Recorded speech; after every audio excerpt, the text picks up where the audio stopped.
For great Region Sports Network content all week long, like us on Facebook at facebook.com/regionsports or follow us on Twitter at twitter.com/theRSN. Welcome back to Chevy Dealers Game Night on the Region Sports Network on 90.5 FM WRTW and 90.5 FM WRTK. We're also streaming worldwide on the internet at regionsports.com. I can't continue, Jay. There's fireworks. I love fireworks, man. It is. Sorry, folks, while I watch the fireworks for a while. Yeah, it's pretty cool, actually. He's Jay Simmons. I'm Jerry Siska. We're at Valparaiso High School. It is Valpo and Merrillville for you in the DAC this evening. Before we get to the kickoff, as the captains are going to midfield for the coin toss, let's give you the starting lineups for both teams in tonight's game, and that's underwritten by Streck and Van Til, where fresh is more than just a word. The offense of the Valparaiso Vikings, quarterback is Matt Mays, the halfback Bryce Crook, the fullback Zach Jones, wide receivers Chris Orlich and Jordan Swenson, the tight end Jack Healy, and up front for the Valparaiso Vikings, right tackle Spencer Dumas, right guard Aaron Schmikar, center Alex Thomas, the left guard John Navarez, and the left tackle Joe Rios. The head coach of the Valpo Vikings in his fourth year, Dave Coyle. We'll give you the Merrillville Pirate defense right now. Up front, they play 3-5. The ends are Anthony Sams and Alfred Stubbs. The nose guard, Sean Streck. The linebackers, Jarrelli Wheeler, Adam Neal, Moses Johnson, Keith Green, and Matthew Thompson. In the secondary for the Pirates, Anthony Tucker, Carl Stokes, and Justice Alexander. In his first year here at Merrillville, the head coach, Brad Cease. So there's your starting lineups for both teams for tonight's game, underwritten by Strack and Van Til. We're built around you. The officials for tonight's game, the referee Tony Barrett, the umpire Jeff Pavey, the back judge Alan Humerikhaus, the head linesman is Brian Thomas, and the line judge Don Heichel. I think we've got everything covered, Jay. I think we're set. And you got it right, Jerry. You're 2 weeks in a row. You went with the Valpo offense, and Valpo is receiving. Merrillville declined, so Valpo is going to start with the ball. Merrillville will start with the ball in the second half. All right. You know what they say, even a blind squirrel finds a nut. So deep for the Vikings. See that the deep man is Crook, and Jordan Swenson's up here around the 12 on the near side, and that is Sean Miller over on the far side near the 10, and here's the boot, and we are underway. And that is Crook at the 5 far side, 10, 15, and going to be brought down around the 16-yard line by a host of Pirates.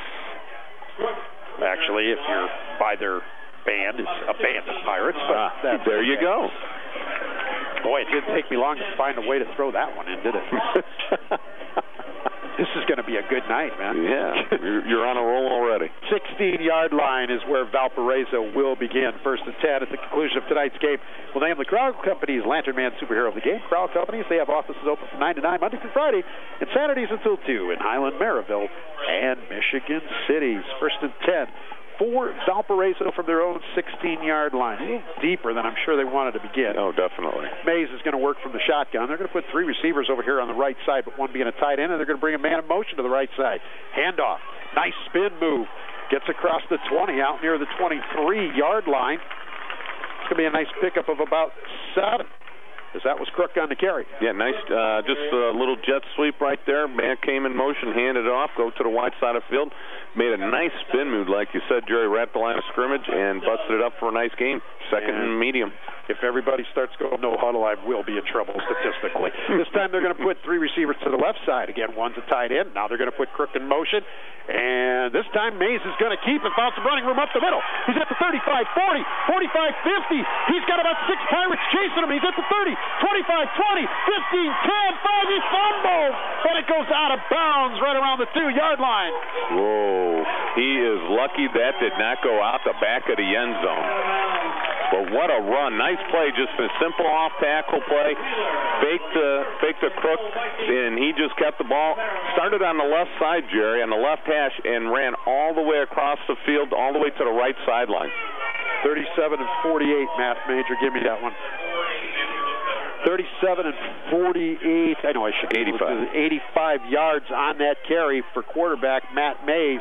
First and goal for Valpo at the 2-yard line. Direct snap to Crook. Finds some room as he cuts back right. He's near the goal line. He's in for the Valpo touchdown. Boy, nice job of Crook right there. Took the direct snap and had two backs out in front of him. They overloaded to the power side, and all he did was just fade back and ran all the way back to the right tackle spot. He started out on the left side, just sort of felt his way through that line and got a nice hole, and bam, in for the score. Officially a 3-yard touchdown run for Bryce Crook, and it took Valpo just 3 plays to get on the board. Now here is Jared Smolar on for the PAT. The kick is up, and it is good. 10:51 remaining in the first quarter. Valparaiso 7, Merrillville nothing. Back with more after this. You're listening to high school football right here on the Region Sports Network, the only game in town. Morris Baseball and Softball Center, a new baseball and softball development program in Northwest Indiana, provides instruction for aspiring athletes. The staff at Morris Baseball and Softball Center has over 95 years of combined professional experience, and they provide instruction which includes game-tested methods used by major league teams. Located inside Omni 41 in Schererville, Morris Baseball and Softball provides disciplined, well-organized practices and places players in highly competitive opportunities to achieve success. For more information on Morris Baseball and Softball, the phone number is 227-5250, and the website is morrisbaseballcenter.com. Take the Langle's Pizza and a pop quiz each week at popquiz.regionsports.com, and you could be the winner of a $25 gift certificate to Langle's Pizza with locations in Highland, Crown Point, and Schererville. You're listening to Chevy Dealer Game Night on the Region Sports Network, presented by your Chicagoland and Northwest Indiana Chevy dealers. Chevrolet, the best-selling brand in Chicagoland and Northwest Indiana, number 1. Along with Jay Simmons, Jerry Siska back with you here at Valparaiso High School. 3 plays and a minute, 9 seconds for the Vikings to get on the board. They lead it 7-0. Here comes the kick, and it is just going to be kind of a high kick that comes down at the 25 to one of the up men there, and he's only going to get to about the 29, and I believe that was number 30, was it not, yes. Jay? Yes, it was. Number 30 for the Merrillville Pirates. And that would be Matthew Thompson, returning at about 4 yards. Nice strategy right there by the Vikings. They kicked it off about, I'd say, farther higher than they did distance, which is they got it up pretty high, and as the deep back caught it, the Vikings were right on top, and he was able to pick up maybe 1 or 2 yards to negate the kickoff team. Well, so you're kickoff return team. The Vikings are going toward the north end zone here in the opening quarter, and the wind is out of the north. So you weren't going to kick it any distance. No. DJ Wilkins rolling to his right, fires, catch made on the far side that looks like Kirkland. Nice juke move and spin move, and he gets out to the 41 and a first down.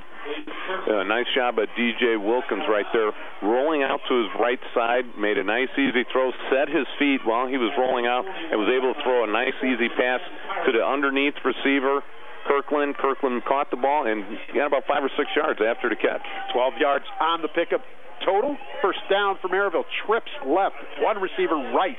It's one man in the backfield with Wilkins. Wilkins on the delay is going to hand it off. Nice opening up the middle. Across midfield, 45, 40, and down to about the 39-yard line. Miles Taylor on the carry. Yeah, Taylor did an awesome job. Nice job of both the quarterback and Taylor just sitting there waiting for the defense to drop into. Go ahead. Isaiah Thomas. My bad. Isaiah Thomas, they're getting the ball and just taking it right up the field. Nice job on the draw. 37. And nothing doing on that play. But it was a nice job of the right guard, which is Isaiah Davis, number 59, getting downfield on that previous play, getting into the linebacker and just blocking him out of the play. So the previous play, 26 yards, the 37 to, I'm sorry. I'm going to have to go back to what the previous play was. 9 and 13, 22 was the first run by Thomas. Here's DJ Wilkins, hit as he fires, looking downfield, overthrows Kirkland in the end zone in the right corner, and it'll be second down. Or third down, excuse me. What Wilkins has got to realize is there is a little bit of a breeze coming out of the north, so it's going to help carry that ball down the field. He just got it up into that wind, and the ball was overthrown, but there was good coverage out there. It looked like number 21, Sean Miller, did a nice job step for step with the wide receiver. And finally got that Thornton run correct. It's 22 yards is what it was, 2 plays back. Took me a little while, but math skills aren't exactly what they used to be. 2 receivers each way. Wide side of the formation is left, 3rd and 10 for Merrillville. Blitz coming, and Wilkins has to dump it off and nearly intercepted. 95, the inside linebacker Patrick Olson read that one all the way, and when Wilkins just kind of threw it up for grabs, Olson read it, stepped in, but he could not hang on. 4th down. Yeah, it looked like he tried to throw it to one of the backs for Merrillville. That was Isaiah Thornton. He tried to throw it to, because he threw it pretty hot, and he was only a couple feet away from him, threw it, bounced off of him, and right into one of the linebackers' hand, wasn't able to come up with it. Sayuk Willis, 98, the punter, and goes into the end zone. So with the touchback, Valparaiso will begin their second drive. 1st and 10 from their own 20-yard line. 9:20 to play in the first quarter. The Vikings lead the Pirates 7-0. At the conclusion of tonight's game, we'll name the Berry Brothers Blue Collar Player of the Game. That's written by our friends at Berry Brothers. Berry Brothers, a blue-collar store for the blue-collar worker. You know, in our keys to the game, we said that Valparaiso needs to take these long, lengthy, time-consuming drives. But I guess if they run 3 plays and score, I guess they're just as happy with that. Yeah, then we'll give points back. I'm quite sure about that. So, the Vikings going to put one back into the backfield. Fumble. And it was a direct snap to Crook. He fumbled it and falls on it at around the 15-yard line. Yeah, that's what you don't need to start a drive right there. Take about a 3-yard loss, 4 yards. Oh, they're moving a chains back. 5 yards. 5-yard loss. Be back to the 15. Yeah, it looked like the direct snap surprised him. Got to him a little bit quicker than he had anticipated. So it'll be 2nd and 15 now for the Vikings. 2 receivers here wide side right. They're going to put 2 backs in this time with Mays. And Mays is going to hand off. Crook went left, came back right, took the handoff, and now he's got the edge. 25-30 out near the 34-yard line. Say he stepped out at the 33, but it's going to be a pickup of 18 and a first down for Valpo. Yeah, nice little counter play there. Both of the backs took a couple steps to their left, and then both countered back to the right off the quarterback's face, and took the ball. The lead back on that play did an awesome job of blocking and sealing that end on that side, and then Crook just took the ball and did what he does best, picked up positive yards. 8:37 to play in the first. Vikings with the football in the lead, 7-0. 1st and 10, Valpo from their own 33 as guys shift around all over. Mays looking okay. He says, okay, everything's good. Nope, direct snap to Crook this time, and now he's going to try the left side and found some room. He's got a first down and more across midfield and knocked out near the 45-yard line. Wow. Again, Valparaiso taking advantage of the porous defense that the Pirates are putting out there. Remember, Jerry, we talked in the pregame that they're averaging giving up 200 yards a game rushing. And we can see why just on these first couple plays, on the first couple series. That's a 22-yard pickup for Crook, and it's another first down for Valparaiso. So we got gains of 18, 22, and 85 yards rushing for the Vikings. 1st and 10, Valpo. Mays, hands off. Okay. About a yard on that carry. That was Zach Jones on the carry. Jones picks up 1. 2nd and 9 for Valpo. Again, they like we said, they want to choose some clock here. Okay, 2nd down and 9. They come back. That time they ran inside. They want to slow that defense down a little bit. Keep that pursuit, thinking that they're going to run on the inside, and then they're going to come back, Jerry, I bet you, on the outside on this play. Clock moving. 8 minutes to play in the first. 7-0 Valparaiso. May looks to throw and dropped. Dropped, and that was intended for Orlich. Incomplete, and it'll bring up 3rd and 9. 3rd and 9. Hey, Jerry, Orlich he was going to catch the ball, and he was going to get hit. It would have been about a 5 or 6 yard pickup.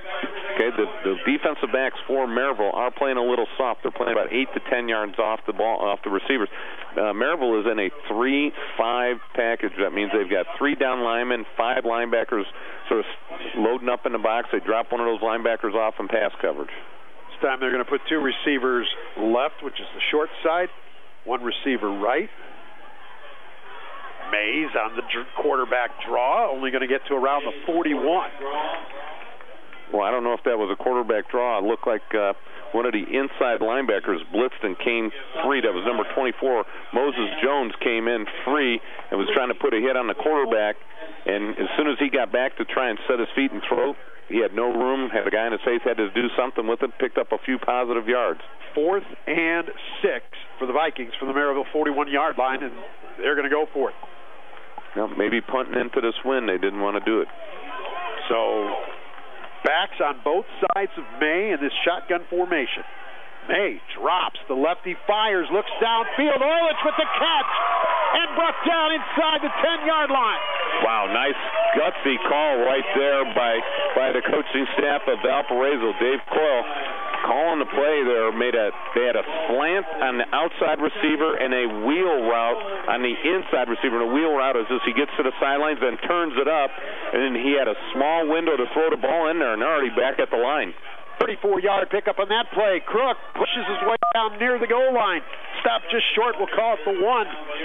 If Crook 6 on that carry. But Matt Mays threaded the needle right between two Pirates on that pass. Wow, what a great play call on 4th down and 5. And he threw that into the wind, Jay. Yes. 6:39, clock moves. Valpo up 7-0 and threatening, and now we will have a timeout. Timeout, Valpo. We'll keep it right here. 6:37 to play in the first quarter. 7-0 Vikings. Want to tell you that tonight's game is underwritten in part by the Randall K. Miss Accounting Group in Sherrville. When it comes to business, let Randall K. Miss Accounting put the numbers to work.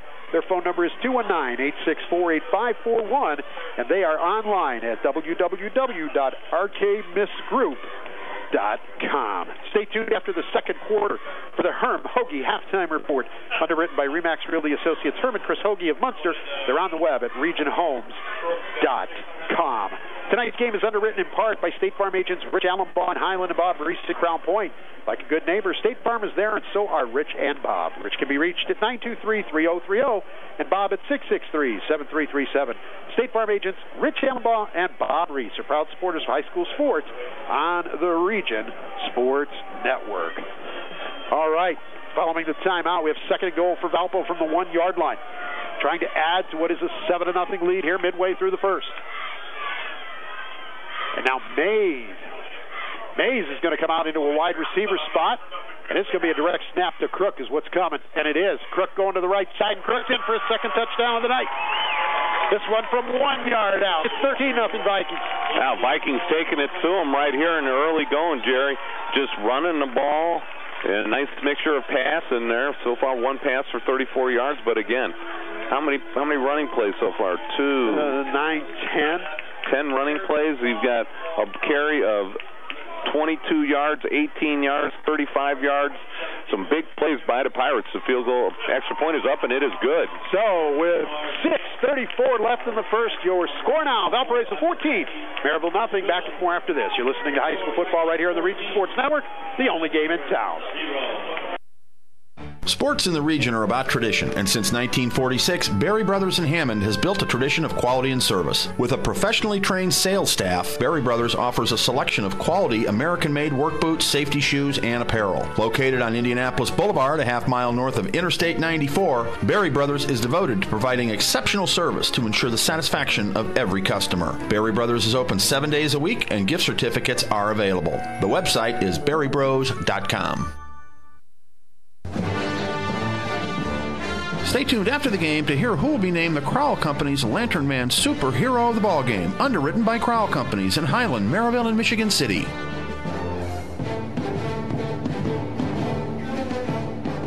Welcome back to Chevy Dealers Game Night on the Region Sports Network at 90.5 FM WRTW Crown Point and 90.5 FM WRTK Paxton, Illinois. It's underwritten by the Chicagoland Northwest Indiana Chevy Dealers. Chevy runs deep. Live football. Was it fumbled or did it hit the turf? It one of the up backs for Merrillville tried to catch it. They shot that ball straight up the elevator, came down, and one of the mid-position backs tried to come up and catch the ball, and as he did so, it bobbled out of his hands. Jerry, what they've got to do is they've got to move some people up. They've got to put in some receivers at that mid-level, and they've got to tell their guys to fair catch, because even if he'd have caught that cleanly, he was going to get popped because that ball went so high and so short of a distance. Well, then it goes as a fumble and a turnover for Merrillville, and Valparaiso back in business again, up 14-0 and having the football 1st and 10 at the Merrillville 29-yard line. 6.5 minutes to play in this first quarter. And Mays is going to keep after the fake to Crook, and he's going to lose a couple of yards to the 31. So 2nd and 12 it'll be. Yeah, nice job of Merrillville linebackers on that particular play. Number 45. And let's see, number 45 from Merrillville coming up and making the tackle. It was Anthony Sams. Flag has been picked up. No flag on the play. Loss of 2 on the play. Yep, Friday nights on the Region Sports Network. Get started with the Tech Credit Union tailgate, beginning every week at 6. Tech Credit Union is on the web at techcu.org. 2nd and 12 for the Vikings from the Merrillville 19. Crook took the snap, handoff, and that was Mays that carried. And he lost another yard on the play. Excuse me, that wasn't Mays, but rather Zach Jones on the carry, and he lost a yard, and it's going to be 3rd and 13. Yeah, Matt Thompson from their linebacker position came up and made the tackle. And they got flag on the play. It looks like holding on Valparaiso. And so I saw that flag come out as soon as the ball was snapped. About a second later, there was a flag coming out, and it is holding. So that will back the football up to the 42-yard line. So now it's going to be 3rd down, and they need to get to the 19. So 23 yards. 3rd down and 23 for Valpo with 5:51 left in this first quarter, and the Vikings leading the Pirates 14-0. Okay, Mays setting things up from the shotgun formation. Now they're going to put Crook in motion. Low snap. Another flag thrown over on the far side. They set up a screen. This is Jones. Jones is going to get to the 35, and let's see what the call is. Yeah, a lot of movement right there on that play. They fake the Crook. He's going across the quarterback's face to the left side, and they try and set up the screen to the right side. Be a legal procedure on Valparaiso. So does Merrillville take this, or make it 4th down? I think you got to take it. And it would have only been 3rd down. Oh, well. Well, because of the penalty on the previous play. Yeah, that's right. You're right. See, that's why you're a football coach and I'm not. Moves the football back to the 47-yard line. That part I do know. Yes, you do. And all I'm going to say now is it's 3rd, really a long ways to go. I'm sorry, 2nd down. That's right, 2 penalties in a row. We can't even play it down here because of penalties. In motion, and nothing. Another loss on the handoff. And that was Crook this time. And number 1 for the Merrillville Pirates, Adam Neal, blitzing on the play. Well, I think what they're doing now, Jerry, is they see that motion guy coming across the field. They're blitzing the linebacker that is going to that side. So as he's coming in motion, that linebacker is creeping up, trying to stop that outside run by the motion man. Okay, it's 3rd down now. 3rd and 31 for Valparaiso. Mays going to hand off. This is going to be Jones, and he's going to get a yard. They're going to give him to the 49. It'll be 4th down. Well, I don't think they'll go for it on 4th down, and looks like about 10, 20, about 30 yards. About 30 yards, yep. Yeah, I don't think you have the 4th down and 30 play in the bag. Wow, could not take advantage of a fumbled kickoff and try to add to what is already a 14-0 lead. So they'll have to give it up as James Kirkland stands at his 10 to return for Merrillville. 4:10 clock runs here in the first. 14-0, the team in green. Well, Merrillville defense answered the bell on that one. Big set of downs. No pressure. Here's the punt. Totally away from Kirkland. No chance to return. And a great Valpo roll into the end zone. It was angling to the sideline, but just had a little too much on it and was able to bounce in the end zone. And so Merrillville will begin First and 10 from their own 20-yard line. A brand new feature to the Region Sports Network this year is the Langles Pizza and a Pop Quiz online at popquiz.regionsports.com. Fans can log on and take the short quiz, get a perfect score, and you'll have a chance to win a $25 gift certificate for Langles Pizza. Langles has 4 locations, Highland, Crown Point, and 2 in Cherryville.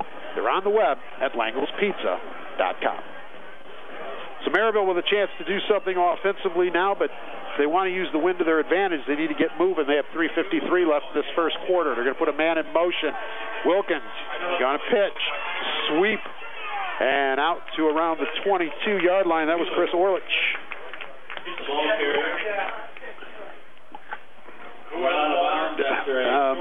It'll be 2nd and 8. Wrong side. Thanks, sir. So it wasn't Orlich. No. Who was that? 6? Walters? No, that was Wheeler, number 8. Okay. Wilkins wants to throw it, batted in the air and incomplete. Wilkins batted down. Or it could be number 6 just by the way he wears his jersey. You do have a 6 and an 8 out there. But it looked like I thought it was number 8. I do agree with you that I did think it was number 8. But I don't have an 8 on my sheets anywhere, so. Okay, so we'll go with Wheeler. And DJ Wilkins on that previous play, just trying to throw it to his short receiver, just put too much mustard on it, bounced right off his hands. 3rd and 8 for the Pirates. Wilkins drops, tries to set up a screen. Set Wheeler with the catch, and nothing. Valpo did a great job of defending that screen, yes. Jay. Yeah, well, you know what? The linebackers saw the defense or offensive lineman peeling downfield. It was a wide receiver screen over the ball, so that means they could take off downfield as long as that receiver catches the ball behind the line of scrimmage, and those linebackers came up and just stuffed it right at the line. So 1-yard gain for Wheeler, but it is going to be 4th down for Merrillville. So they're going to have to punt it away. Valpo will start with good field position again.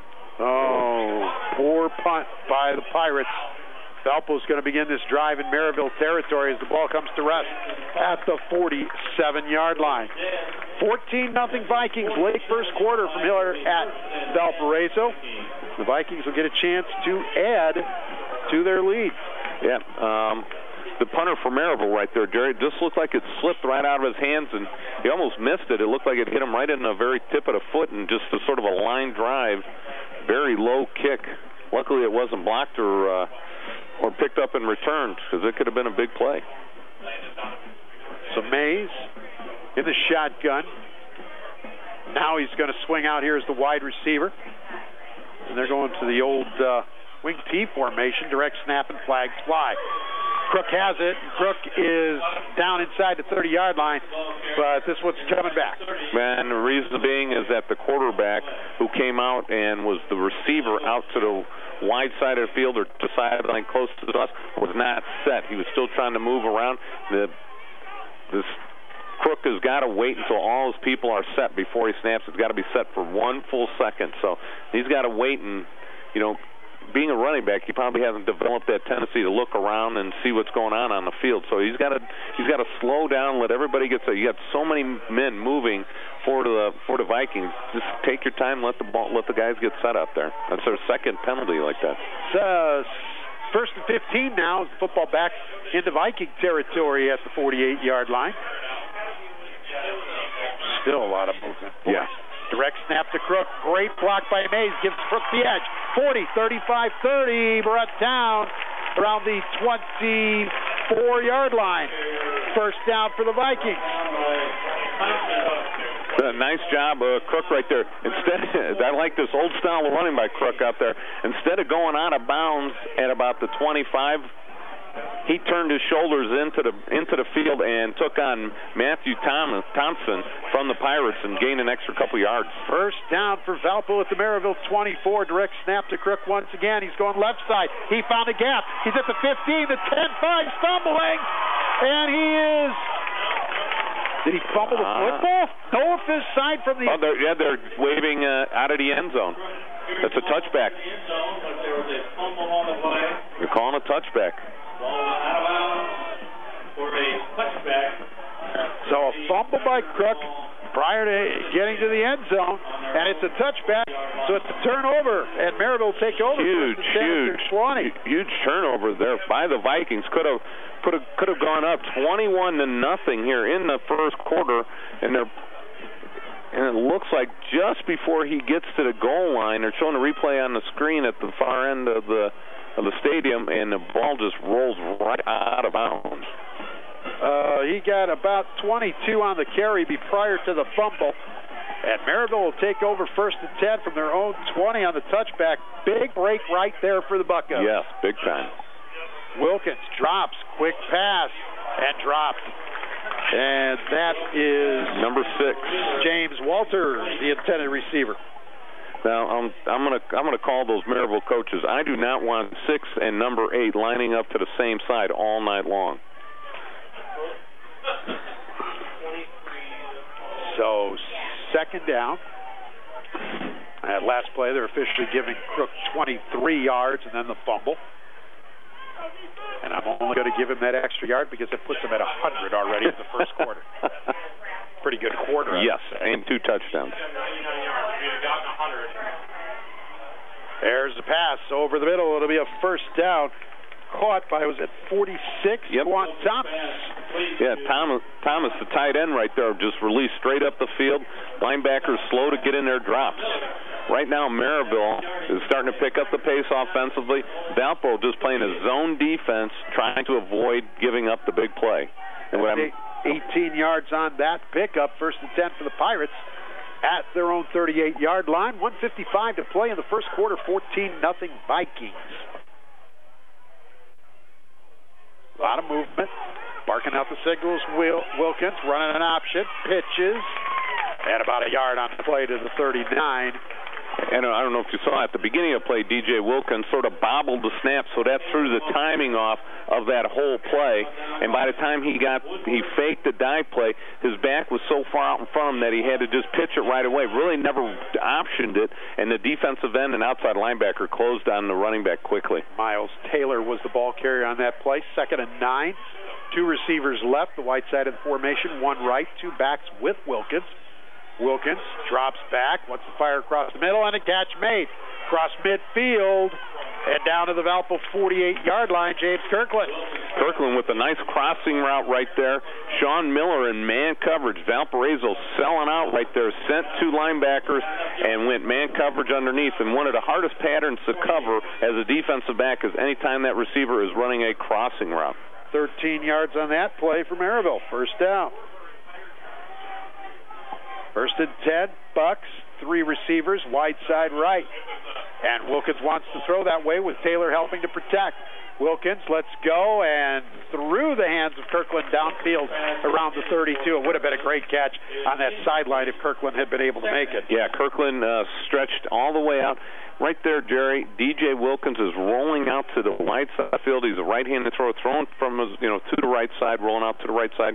If he had plenty of room on 1st down, just run the ball, take 5 or 6, get out of bounds, 2nd and 4. He did have space. Yeah, he had space. He's got that speed where he can get outside and do some damage. They're in the same formation again with the trips right, but they're going to throw it left. Catch made, and that's Walters. And he is going to get to the, Wheeler. That's 8.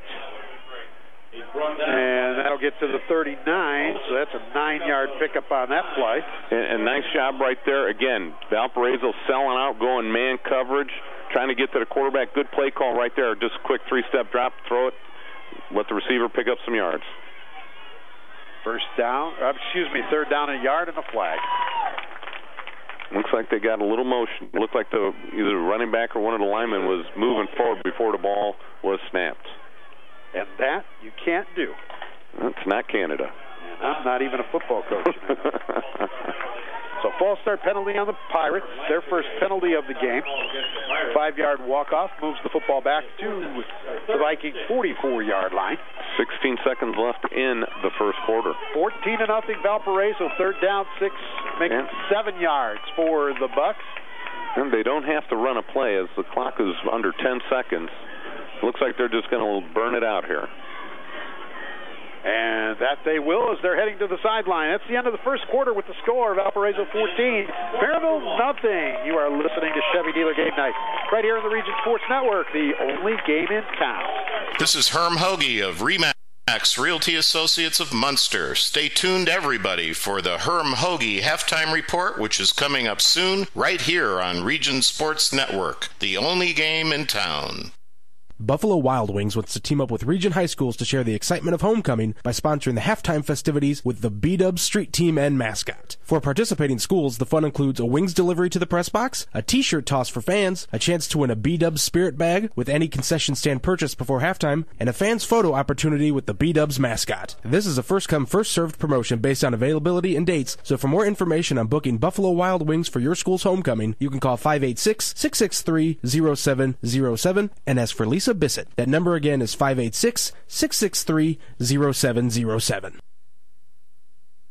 Misprint can help your team's identification with team banners, trading cards, personalized team posters, stickers, decals, and fundraising ideas too. Misprint has 2 locations, 8244 Calumet Avenue in Munster, and in Hammond at 6931 Calumet Avenue. Both locations open Monday through Friday, 8:30 to 5, and in Munster, Saturdays till noon. Online, it's misprintusa.com. Misprint in Munster and Hammond for custom print, designs, and signs. After the game, we'll name the Berry Brothers Blue Collar Player of the Game, brought to you by Berry Brothers in Hammond, a blue-collar store for the blue-collar worker.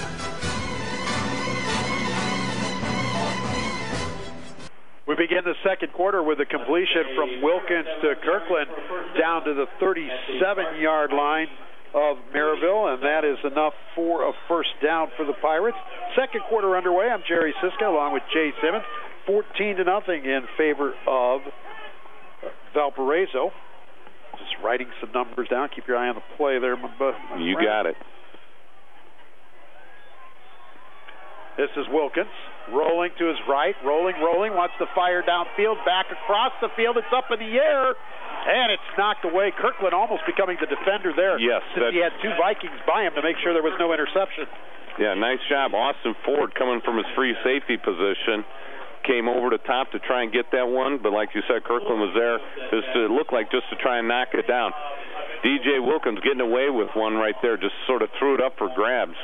He didn't set his feet, threw off his back foot, and just threw it up high into the air, into the wind. That's not going to do it. Second and 10, you're listening to Chevy Dealer Game Night on the Region Sports Network, presented by your Chicagoland and Northwest Indiana Chevy dealers.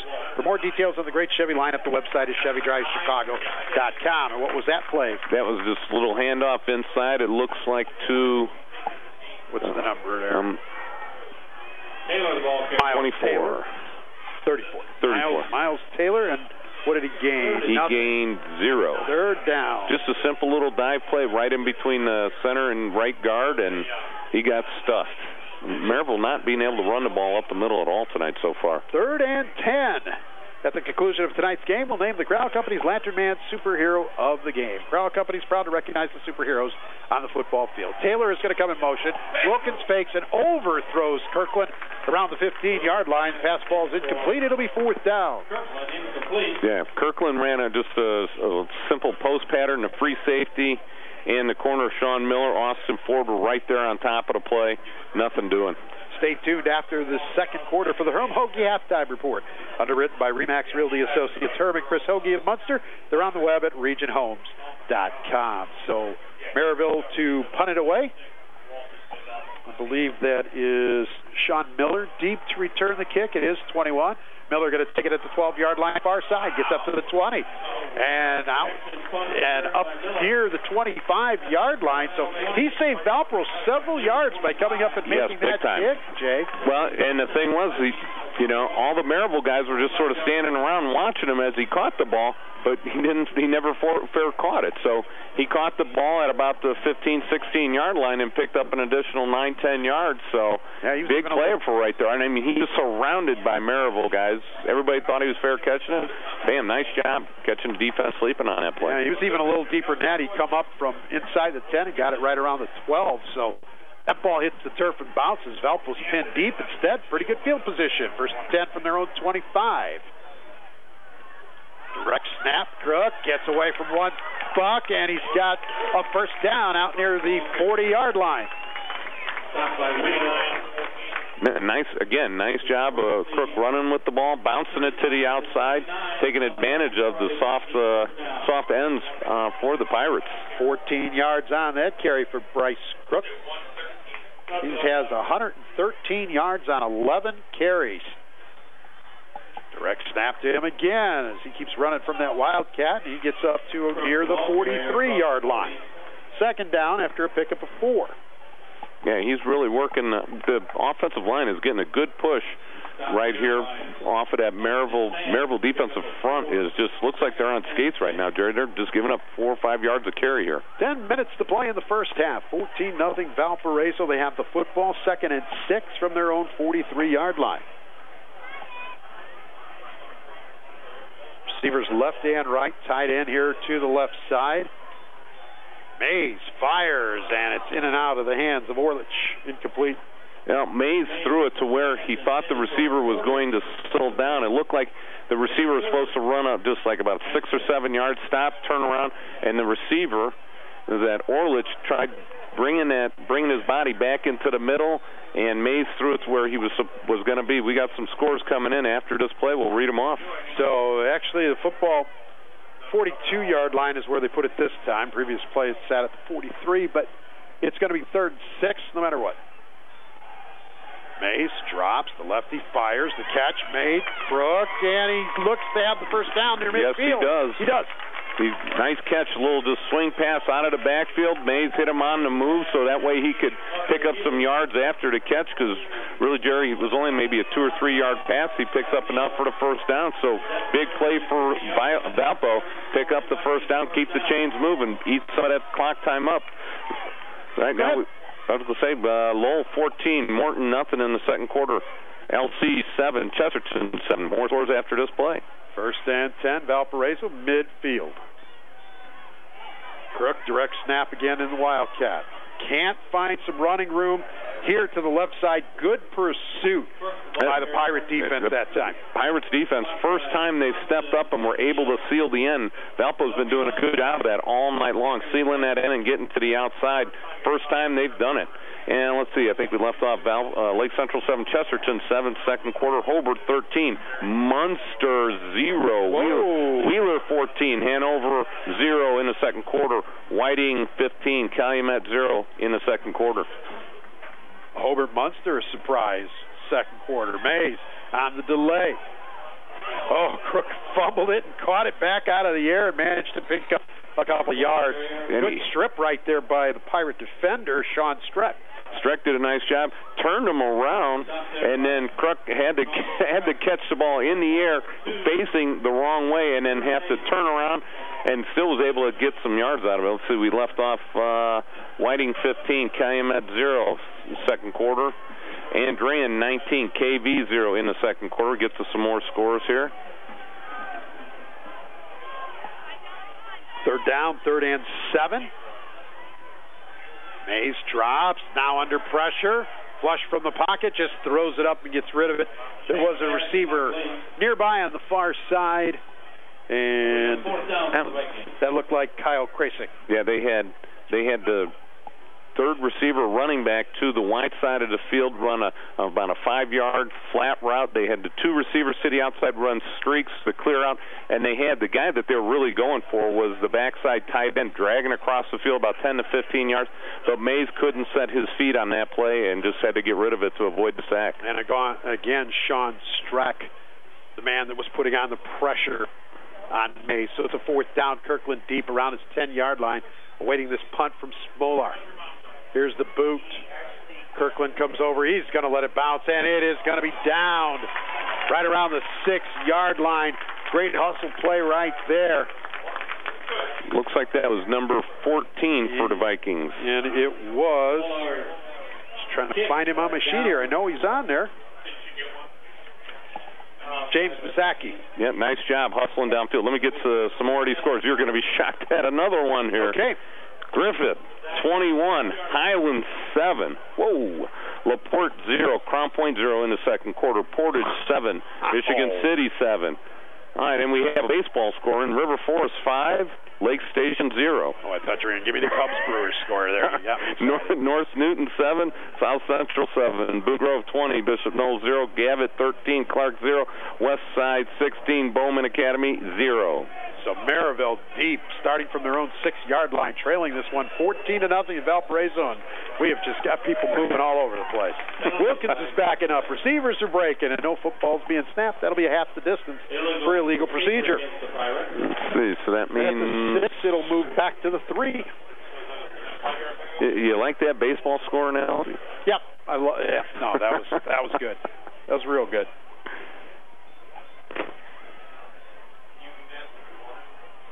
You are right. I am surprised with the Griffith Highlands. Yes. It's just a big letdown game after last week. And it is homecoming this week, and all those distractions that happen.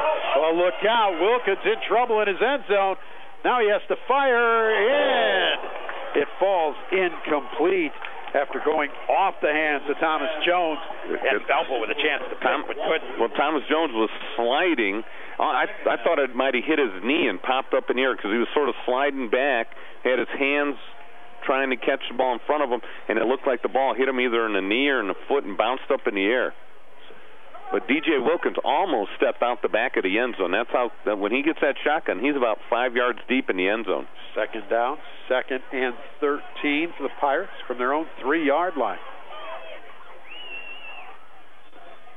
Wilkins, 3-step drop, has some space, fires, catch made out here at the 15. 20, knocked out of bounds around the 23-yard line, and that's Wheeler, isn't it? Yeah, number 6. 6 is Walters. Okay, those two in their uniforms.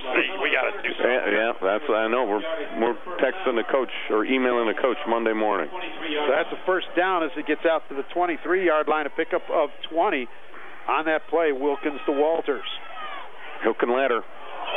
He gone. And down the sideline, and you were right. He is gone, and he number 8 would be Wheeler. Well, we're having an argument in the press box. Is that a 8 or a 9? That's an 8. I'm going with 8. If it's 9, it's Thomas Schultz. Well, I don't know who it is. It's either 8 or 9. So, but a great play right there. They caught Valparaiso in a blitz. They completed it to number 8, and then he flips it to the back coming out of the backfield, little hook and ladder. And when you go man coverage like that, there was nobody assigned to cover the back coming out of the backfield, so he had free reign to go. Great call by the Pirates catching Valparaiso in a blitz. So officially in the booth, they're saying Wheeler caught the pass, and then lateraled it, and Jones went 77 yards for the Merrillville touchdown. Yeah, the PAT is good. So we have an interesting ball game here. 7:47 left in the first half. It is now Valparaiso 14 and Merrillville 7. Back with more after this. You're listening to Chevy Dealer Game Night right here on the Region Sports Network, the only game in town. This is Herm Hoagie of Remax Realty Associates of Munster. Stay tuned, everybody, for the Herm Hoagie Halftime Report, which is coming up soon, right here on Region Sports Network, the only game in town. Concussions occur when trauma to the head or spine temporarily interferes with brain function. Seeking medical care as soon as possible is important in making a full recovery and reduces the risk of developing long-term problems. The concussion clinics at Community Hospital in Munster and St. Mary Medical Center in Hobart have a team of medical professionals experienced in evaluating and treating concussions. If you have a head or neck injury, don't wait. Head to the experts. For a head injury on the field, the court, or the ice, the phone number to the concussion clinics is 219-836-4461.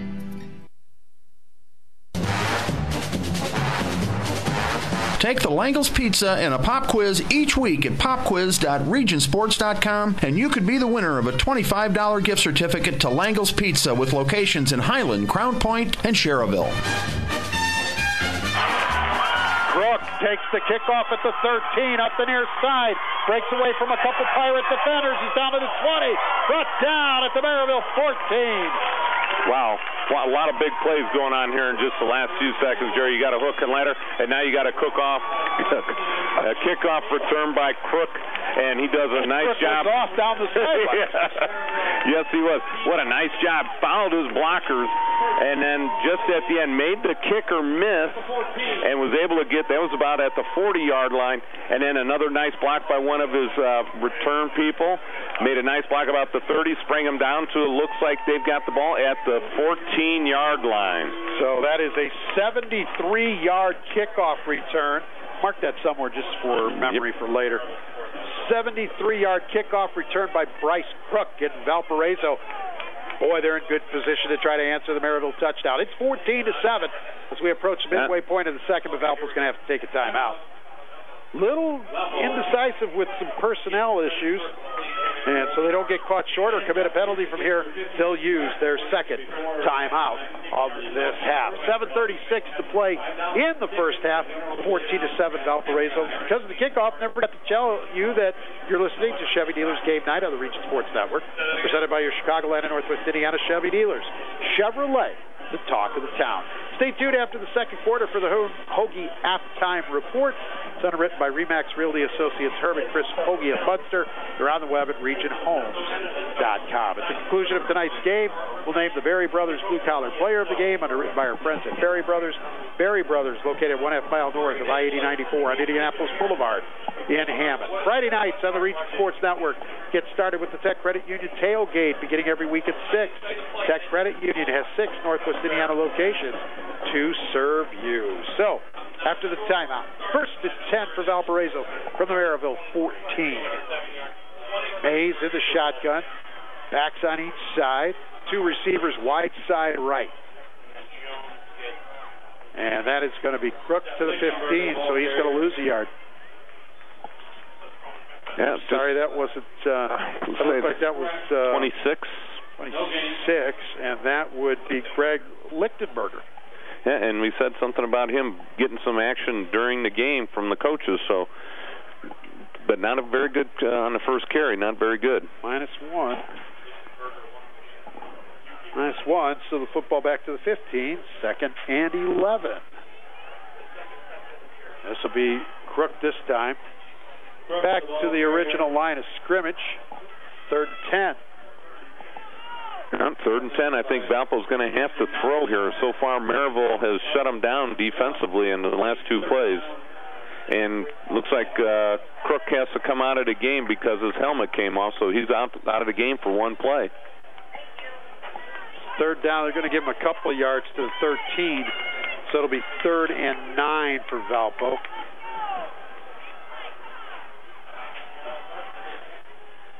And this will be Lichtenberger on the direct snap, getting down inside the 10, pushing his way near the 6. I mean, and they're on the far hash. I still think you'd want to put some points on the board here, just by kicking a field goal, get it to be a 2-score lead. But it looks like Valparaiso is going to. Looks like they're going to run the ball on this play. They're bringing Crook back into the game. 4th and 2 as they are at the Merrillville 6-yard line. The Valpo, that is, leading the ball game 14-7 are the Vikings. Big play here in the game. Now we got guys shifting all over the place again. Crook takes the snap and a flag. He's going to have a 1st down, but let's see what the call is. He took it down near the 1. Well, it looks like with all that motion, they didn't have enough men on the line of scrimmage. Well, they do shift around a lot. Yeah, I mean, even I saw number 77 shift. So they're shifting linemen as well as wide receivers, quarterbacks, all over the place. Coach Coyle out there on the numbers, walking out there, wants to find out what the procedure call was. That'll be the 3rd penalty of the evening against Valparaiso. Now he's out at the hash mark. He's not real happy. No, he's not. And boy, all of a sudden that wind has really picked up here. Pushes the football back to the 11-yard line. But if they do want to try a field goal attempt, they have the wind at their back, they being Valparaiso. They're going to do that. Here comes Jared Smolar on. You know, the funny thing is the flag's not moving, but the flag is surrounded by trees. But you can see at the goalpost, the little flags on the goalpost are moving. Jameson Bazaki is the holder. This kick will come from the 18. It'll be a 28-yard field goal attempt, right hash. The boot is up by Smolar, and it's good. Yeah, nice job by the holder right there to get that ball down. It looked like it skipped into him right there. Nice job by the holder to get it in. 5:35 left in the first half. 28-yard field goal by Smolar makes it Valparaiso 17, Merrillville 7. Back after this, you're listening to Chevy Dealer Game Night right here on the Region Sports Network, the only game in town. Herm and Chris Hoagie, broker owners of RE/MAX Realty Associates in Munster, are award-winning realtors with over 30 years of experience. Their team of over 35 agents is ready to help with any and all real estate needs in Lake and Porter counties, as well as the southeast Chicago suburbs. They can be found on the web at regionhomes.com. Herm and Chris Hoagie are proud to underwrite the Herm Hoagie Halftime Report during tonight's game.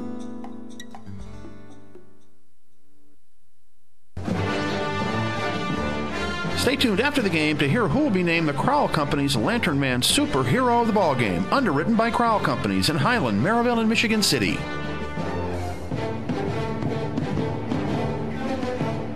Welcome back to Chevy Dealer Game Night on the Region Sports Network on 90.5 FM WRTW and 90.5 FM WRTK.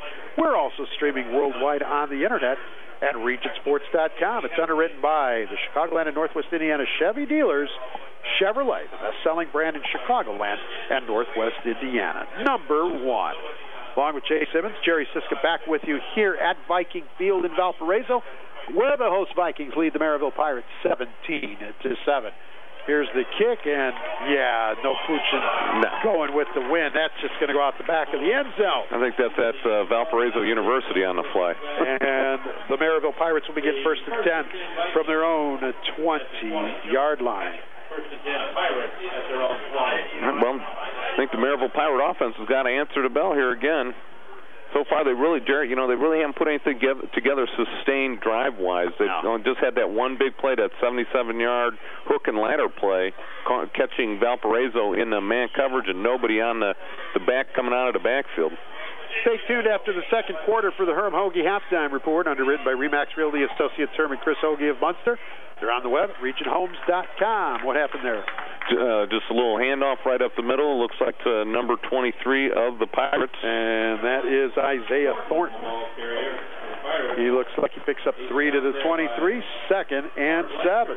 And that's one of their better plays up the middle so far tonight, just a 3 or 4 yard gain. Wilkins. It's always looked like Wilkins is backpedaling before the snap. And here's the football thrown down the field, and it is incomplete. And we have a flag on the far side of the field. Good coverage by the Valparaiso Vikings defensive backs. They sent 2 receivers to the right side on streak patterns, and DJ Wilkins threw that ball well behind the receiver. Defensive back knocking the ball down, but there is a flag on the play, so we'll have to see what's going on. See what that call is. Ineligible man downfield. Not much has gone right for Merrillville in this first half. No, it hasn't. The only thing that's gone right for him is the fumble out of the end zone. Yeah, because Crook was in on that one, too. Yes. 5-yard penalty. Third penalty of the night on the Bucks for 13 yards. It's going to bring up second and 12 as the football back to the 18-yard line. Now, it looks like they're going to decline the penalty, so that'll make it 3rd down and 7. Okay.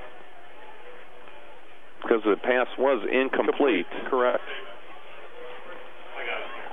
So it'll be 3rd and 7 instead after the incomplete pass. And the football will stay at the 23-yard line.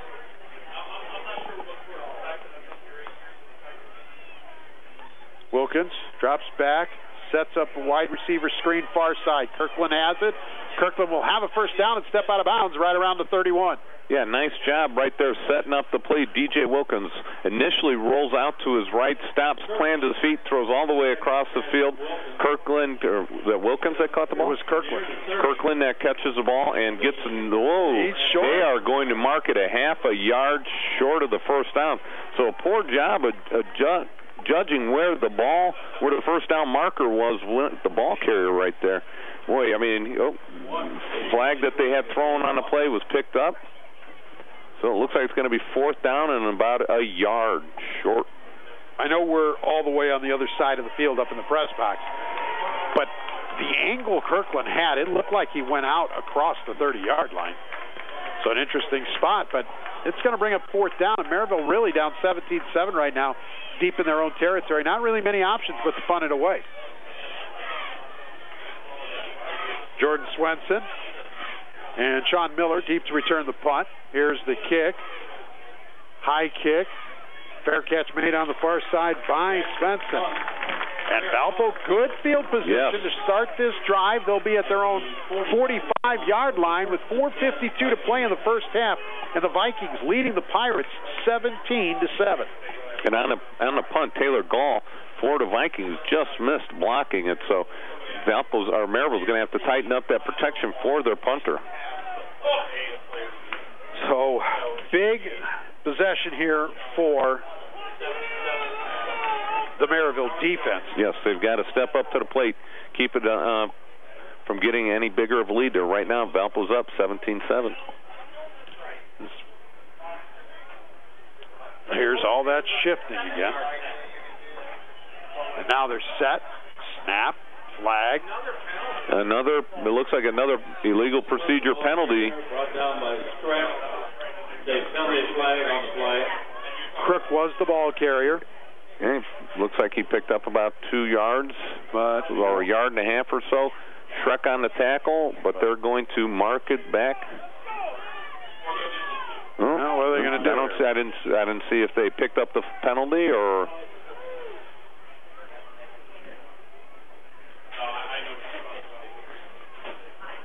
So the officials having a discussion as to what is going on here. Well, the problem is that when the quarterback comes out of the huddle and starts in his quarterback position, illegal shift. Okay, that by the time he gets out there and gets set, that he's still trying to talk to the official that, hey, I'm on the line, I'm off the line. He's not getting his feet set, and that's what's causing all these penalties for the Vikings. So it will be 1st and 15 now for Valparaiso. Football back to the 40-yard line.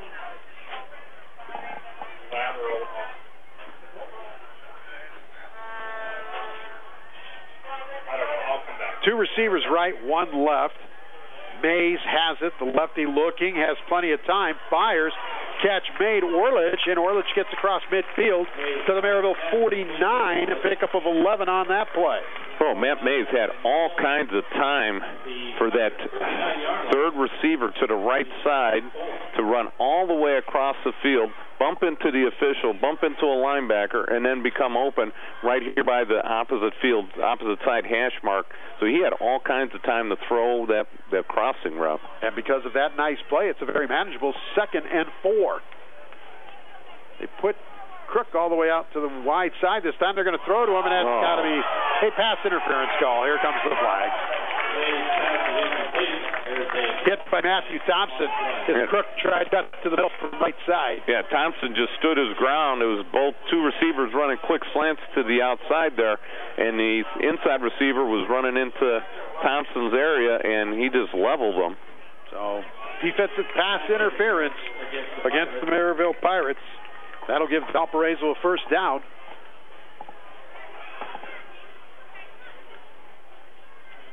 Officials say, wait a minute, young men, we haven't marked the football.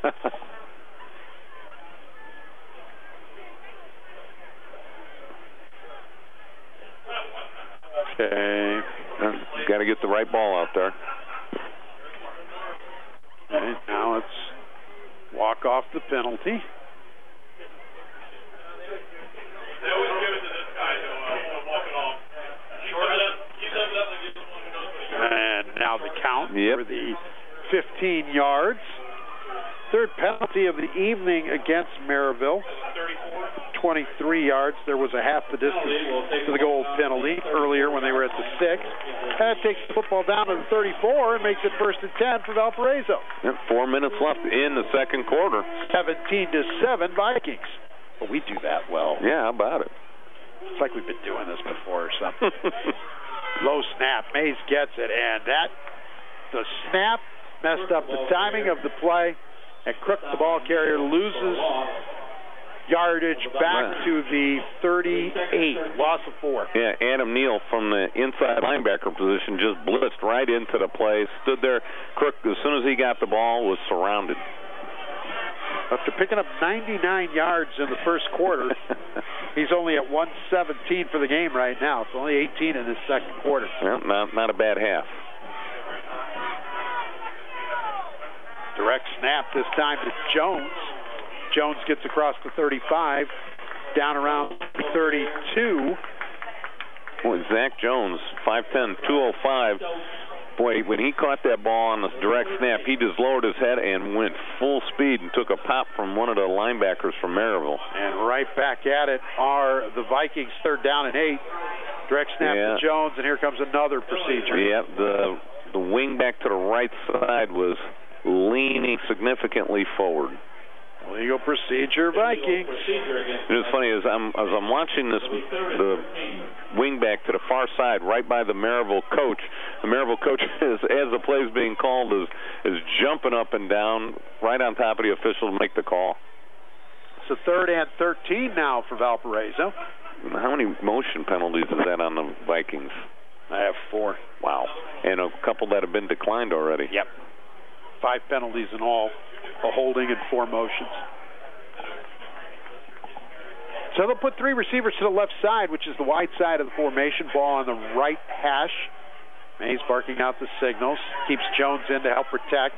Mays is going to throw it up. Kruk makes the catch, and he's out of bounds at the 24-yard line, which is going to be very close to the first down. The pickup is 13. That's what Valpo needed. Well, I'll tell you what, that was a heck of a throw by Mays. The ball was snapped at the right hash. He threw the ball all the way across the field to the out-of-bounds line on the opposite side, and plus throwing the ball about 13, 14 yards downfield. That's a long throw. And it is a first down for Valparaiso at the 24-yard line, the Merrillville 24. We're late in the first half, 17-0 Vikings, and they're threatening once again. Now direct snap. This time it's Lichtenberger. He goes right and gets down near the 21-yard line. Pick up a 3 on the play. And Lichtenberg is he's out of the negatives. Yeah, he's got 9 positive yards now. And that first carry, he was minus 1 carry, minus 1 yard. Receivers each way this time is double tight end as well, and now just guys moving everywhere. And I could hear a fan through our crowd mic goes, "What's wrong?" Yeah, they had 3 guys set, the ball not snapped, 2 guys on the opposite side moving. Offense has got to put it together, got to get some tempo. But, Jerry, I feel that it's with all that motion, it sort of throws the timing off of the whole team. And then when the quarterback comes out of the huddle and comes to a receiver position, out of anybody, he's having the most trouble getting set. So now it looks like, with kind of the confusion, Valpo's going to burn their final timeout of this first half. We'll take a quick one ourselves. 1:52 left, 17-7 Valpo. You're listening to Chevy Dealer Game Night right here on the Region Sports Network, the only game in town. You're listening to the Region Sports Network on WRTW Crown Point and WRTK Paxton, Illinois. Strachan Van Til with 19 Northwest Indiana locations has everything desired for healthy eating, from fresh produce, deli, bakery, and seafood. The meat department features certified Angus beef and butchers who offer custom orders. The website features a meal planner with a recipe of the day and catering information available, including a variety of party platters. They are on the web at strachanvantil.com. Get all the scores for your favorite football teams at the Ultra Team Pages, exclusively at teampages.regionsports.com. Welcome back to Chevy Dealer Game Night on the Region Sports Network on 90.5 FM WRTW, underwritten by your Chicagoland and Northwest Indiana Chevy dealers, the MVPs of MPG. Second down, 2nd and 12 now for Valpo. 2 receivers left side, 1 right, 1 back. Low snap, Mays bobbling it all over, able to come up with it. He needs get rid of it. And boy, there was no receiver. Well, the problem was Valpo only had 10 guys on the field. It's got to go with a fumble. They had 5 linemen, quarterback, 1 running back. They needed another running back in the play. They only 3 had 10 receivers, I believe. Yes. 5, 6, 7, 8, 9, 10. Yep. Don't doubt my skills. I wasn't, because you're the math guy too, man. So 3rd and 12 now for Valpo. Boy, they had such a crisp, solid start. This game's just kind of really come to a grinding halt. And a big play here. Third and about 12. Third and 12, trips to the right side. Mays in trouble, just has to throw it up there, and it's incomplete. Incomplete on the far side. That was Healy, the intended receiver. Well, even if he catches it, it was maybe a gain of about 2 or 3 yards. The only thing you're doing right there is getting a closer field goal. But they're going to go for one anyway as Jarrett Smolar is on. Looks like it'll be a 42-yard field goal. In pregame, Jerry, I was watching him from the 25-yard line, so a 35-yard kick, and he was nailing it well past the goalpost. So this should not be a difficult kick. So, 42-yard field goal attempt by Jarrett Smolar. Snap's good, holds good, kick is up, and it is good. From 42 yards away, and with 1:37 to play, Valpo now leads this one 20-7, and yeah, that made it by plenty. He doesn't have a lot of height to his kicks, Jay. They're line drives, both kicks were, but they're hit solid, they're hit hard. He landed right in the middle of the band. Stay tuned after the second quarter for the Herm Hoagie halftime report. It's underwritten by Remax Realty Associates, Herm and Chris Hoagie of Munster. They're on the web at regionhomes.com. 20-7. Valparaiso, your score now. Minute and a half to play in this first half. And when you consider the field position Valpo has had all night, Merrillville fortunate to be within 13. Yes, they are. And they got the fumble out of the back of the end zone. The previous field goal was set up by a 73-yard kickoff return by Crook. I mean, so Merrillville, even though they're down 20-7, it could be a lot worse. Yeah, that fumble through the back of the end zone. Crook was at the 1-yard line when that ball came loose. Right. He was going to be in.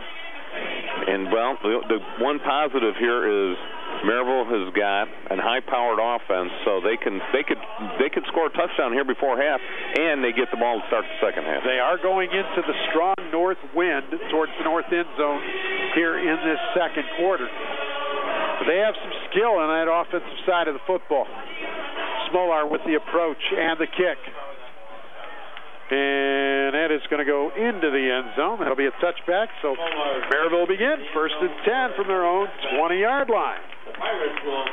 Boy, you look at my play sheet here, Jay, and while I'm not counting it up, and this isn't a very good visual for radio. Yes. Look at the number of plays Valpo has run compared to what Merrillville has run. Valpo's run almost double, I would have to say. 2, 4, 6, 8, 10, 12, 14, 16, 18, so it's 36, 40, 41, and I know I missed a few in there, to 19, 22, 23 plays.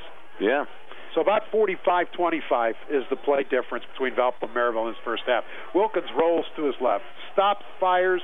Did Kirkland make the catch? He did. Wow, that went out of bounds at the 35-yard line. That's a hell of a catch right there. Out to the 35-yard line. And the pickup is 15 on the play. Yeah, sorry about that. And that was Kirkland on the catch for 15, first and 10. Well, you said it. Merrillville can score in a hurry. Wilkins took the low snap. Under pressure, he's trying to set up a screen. Oh, it's dropped around the 35-yard line. And that looks like that might have been Wheeler that time. It's incomplete, second down. Well, they still got plenty of time, and Merrillville has all three of their timeouts, so hopefully they can get the ball down the field and try and close the score up a little bit. You know, Jerry, with that wind the way it is, they're going to have to at least get inside, I'd say at least the 15 to 20-yard line.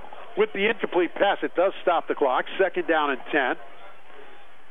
10. Wilkins looks. He's got some space. Here's what he needs to do. He's running, and he's out to the 40-yard line. Merrillville has all their timeouts, so they're going to use one right here after Wilkins picks up 5 on the carry. 3rd and 5 for Merrillville. Stop there by Michael Mann. Timeout Merrillville. Timeout for the Pirates. Minute 16 left in the half. A big third down conversion play for the Pirates. 20-7 Valparaiso. Stay tuned at the end of this quarter for the Herm Hoagie Halftime Report. It's underwritten by RE/MAX Realty Associates Herm and Chris Hoagie of Munster. They're on the web at regionhomes.com. Friday nights on the Region Sports Network get started with the Tech Credit Union tailgate, beginning every week at 6. Tech Credit Union.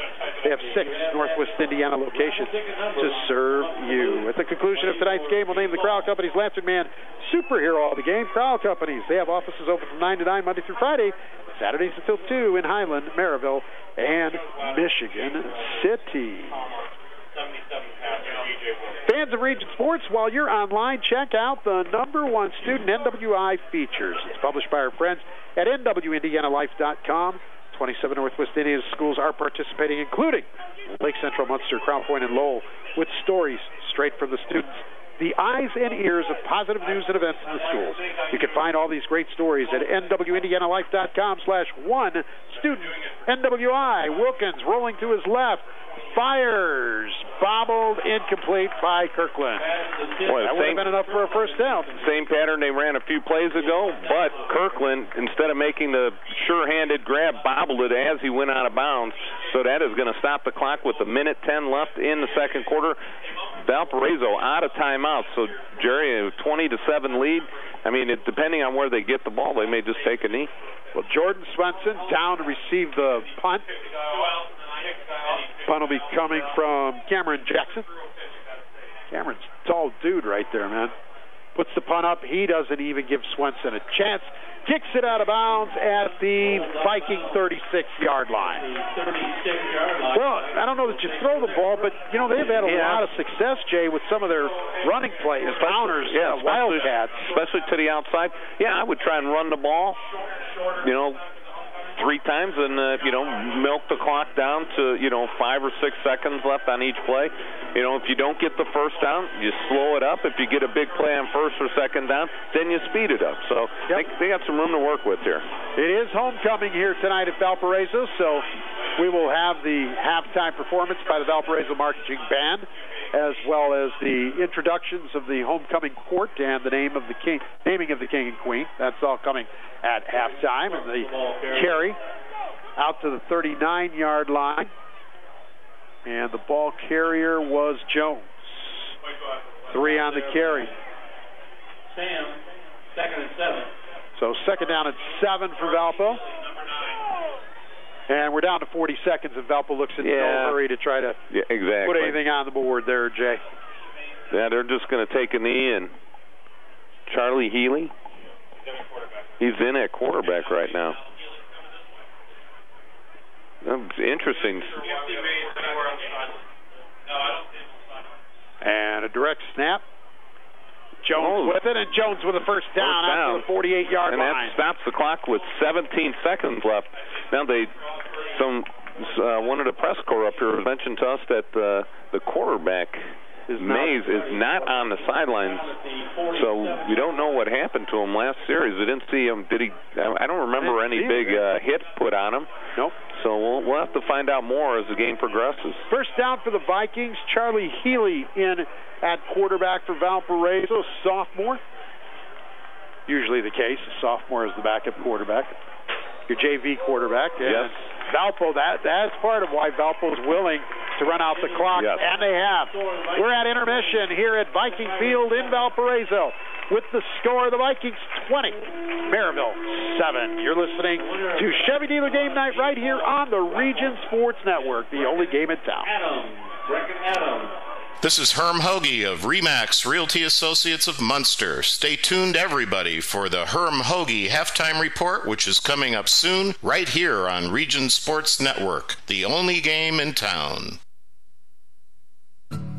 Tech Credit Union can help you get the cash you need for home improvement, education costs, or any other purpose. Unlock your home's equity with a home equity loan featuring a 3.99 annual percentage rate, 7-year repayment term, and no closing costs. With a fixed rate, your monthly payment won't change during your loan term. To learn more, visit techcu.org or call them at 800-276-TECH. That's 800-276-8324. Tech Credit Union is an equal opportunity lender and is federally insured by the National Credit Union Administration. Rates may change without notice.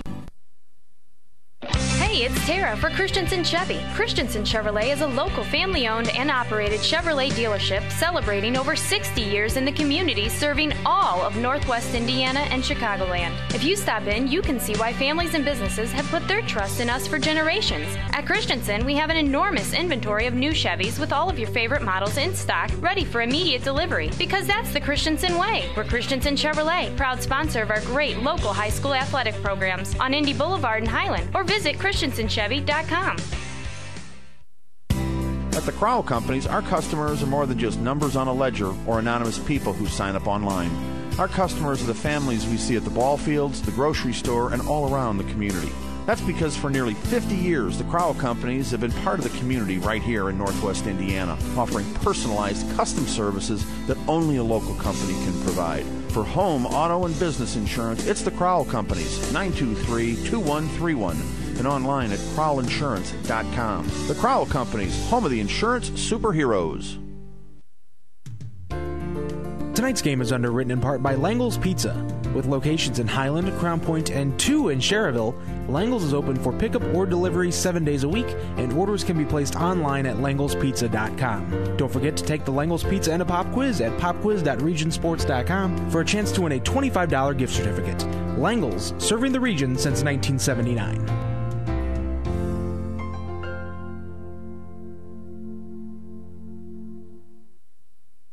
Morris Baseball and Softball Center, a new baseball and softball development program in Northwest Indiana, provides instruction for aspiring athletes. The staff at Morris Baseball and Softball Center has over 95 years of combined professional experience, and they provide instruction which includes game-tested methods used by major league teams. Located inside Omni 41 in Sherrville, Morris Baseball and Softball provides disciplined, well-organized practices and places players at highly competitive opportunities to achieve success. For more information on Morris Baseball and Softball, the phone number is 227-5250, and the website is morrisbaseballcenter.com. Network Heating and Cooling is a family business that's been serving the customers of Northwest Indiana for over 25 years. With 24-hour emergency service, Network Heating and Cooling services all makes and models of furnaces and AC units. Old Man Winter is just around the corner, and Network Heating and Cooling has an early bird clean and check service in mind. For emergency repairs or to set an appointment, the number is 789-4774. That's Network Heating and Cooling.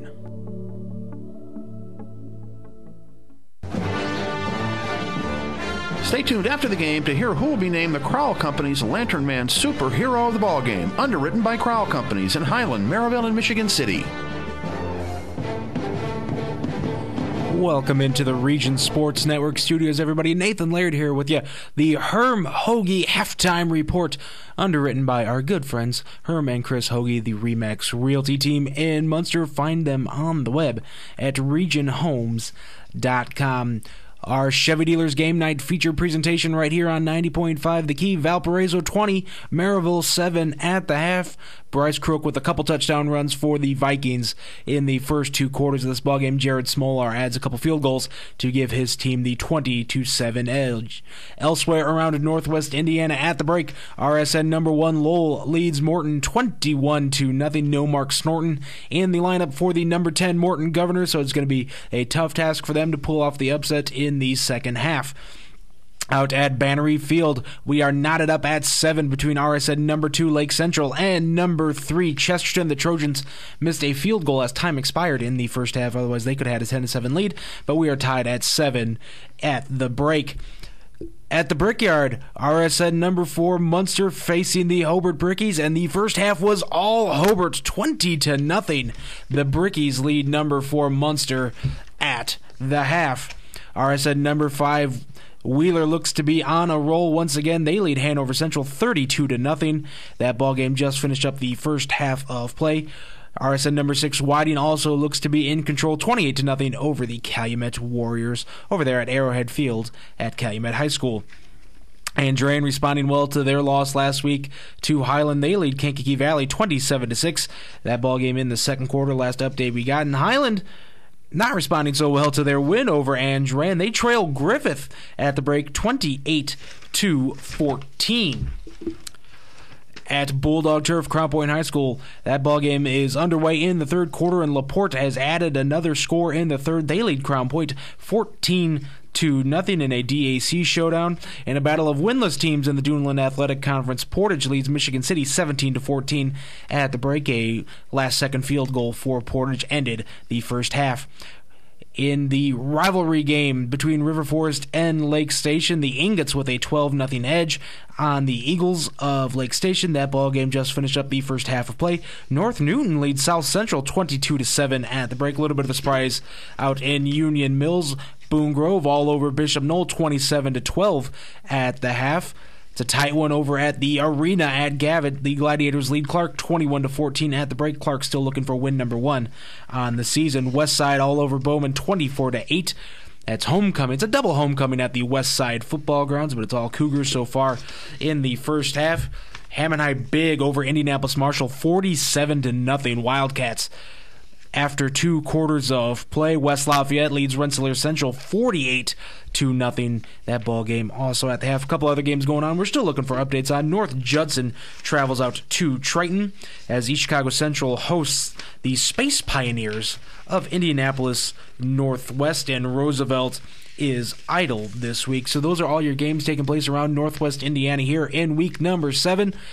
We're going to have score updates all night long on our Facebook page, so like us there, facebook.com/Region Sports. If you're on Twitter, you can follow us there at the RSN. That's THERSN, twitter.com/THERSN. Score updates from all over the place. One other game taking place tonight, a game you can watch on RegionSportsVision.com.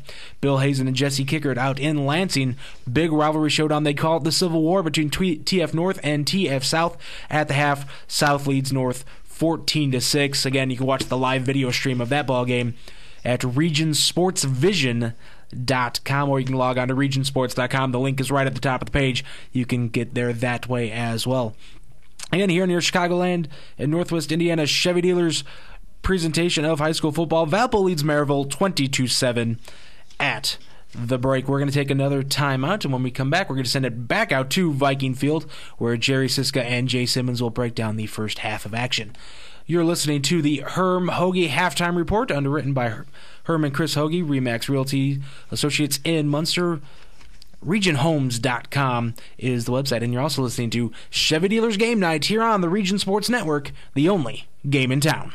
Hi, everybody. This is Herm Hoagie of RE/MAX Realty Associates in Munster. I want to thank you for listening to the Herm Hoagie Halftime Report here on Region Sports Network, the only game in town.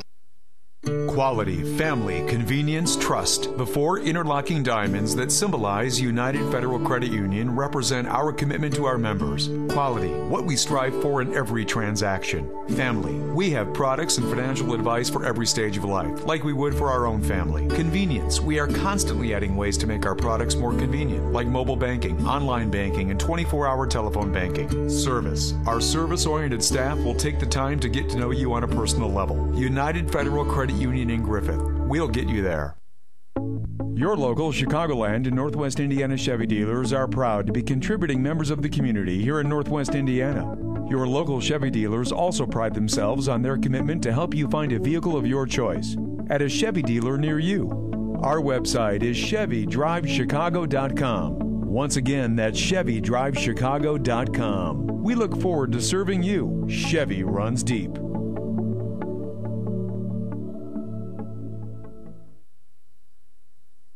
McShane's Total Graphic Solutions puts your company name and logo on just about anything. We offer a full line of custom marketing products and services like custom imprinted mugs, pens, and magnets, quality employee apparel, with custom imprinting and embroidery, executive gifts, customer appreciation and gifts, and so much more. McShane staff can help you select the right items to help you achieve excellent results. McShane's 1-800-837-1400 or online at McShanes.com.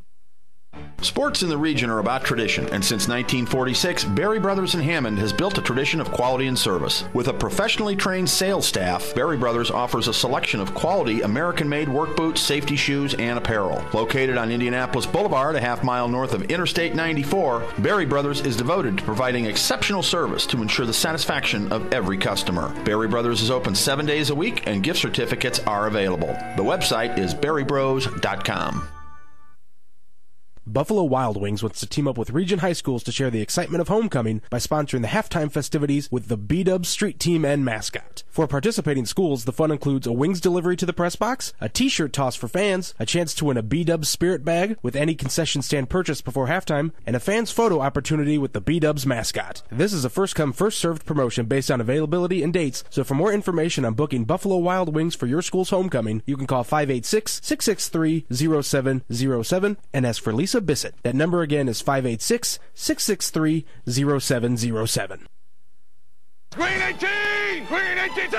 The Region Sports Network is proud to be the exclusive media partner of the Crown Point Junior Bulldog Youth Football League. The Junior Bulldogs are Northwest Indiana's largest independent youth football league, serving over 500 players and their families from 22 Northwest Indiana communities. For more information on the Crown Point Junior Bulldogs Youth Football League, the website is cpjrbulldogs.com. That's cpjrbulldogs.com.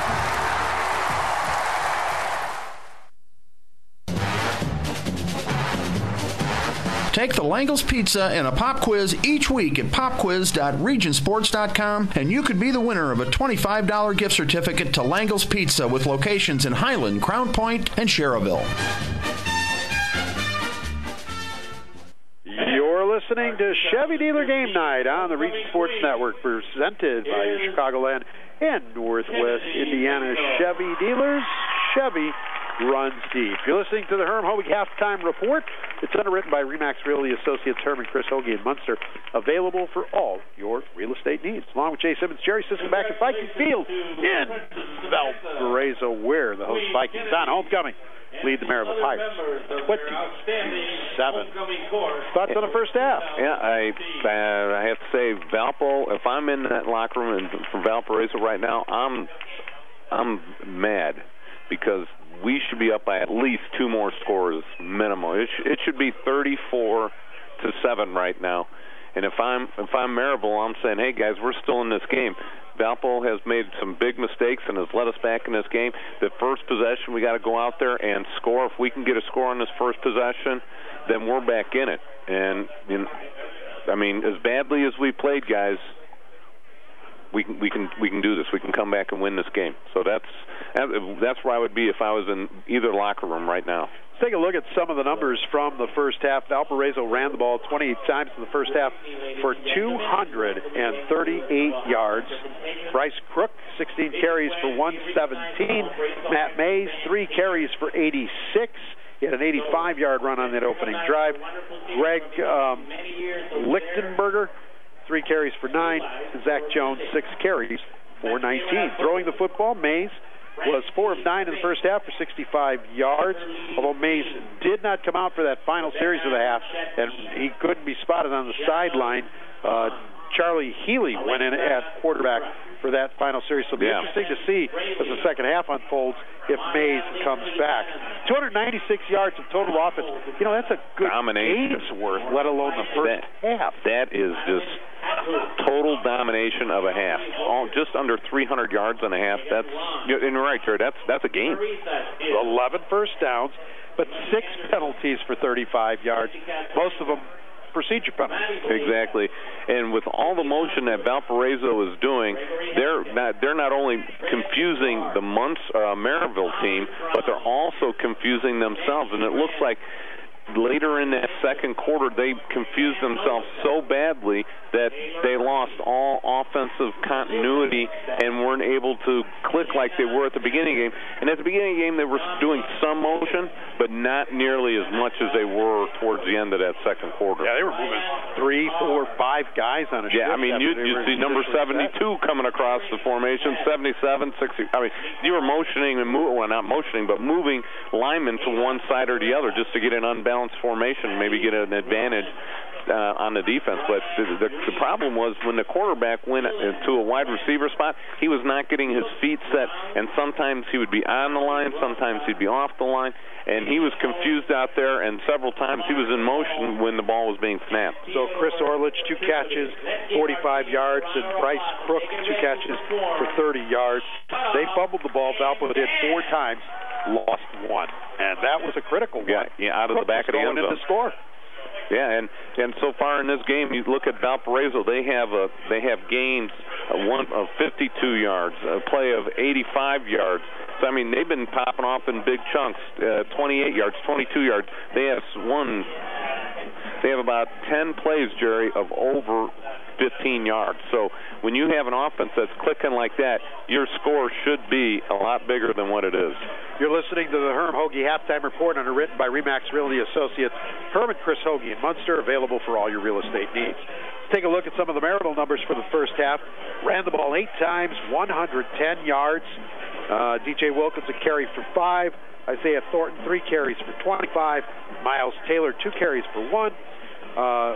Gerali Wheeler a carry for 2, and Thomas Jones a 77-yard touchdown run on his only carry. DJ Wilkinson in the first half of 8 of 16, throwing the ball for 81 yards. James Kirkland 5 catches for 43, and he was targeted on several more that were actually incomplete. Walters a catch for 20. Juwan Thomas a catch for 18, and Wheeler 3 catches for 10. 6 first downs for Merrillville, 3 penalties for 23 yards, 1 fumble, and they lost it. And that was on the kickoff return. And that was a great opportunity for Valpo, but because of a bunch of penalties, Valpo couldn't capitalize that fumble coming after Valpo went up 14-0. And that could have put the game 21-0 at the end of the first quarter, so Merrillville was saved on that.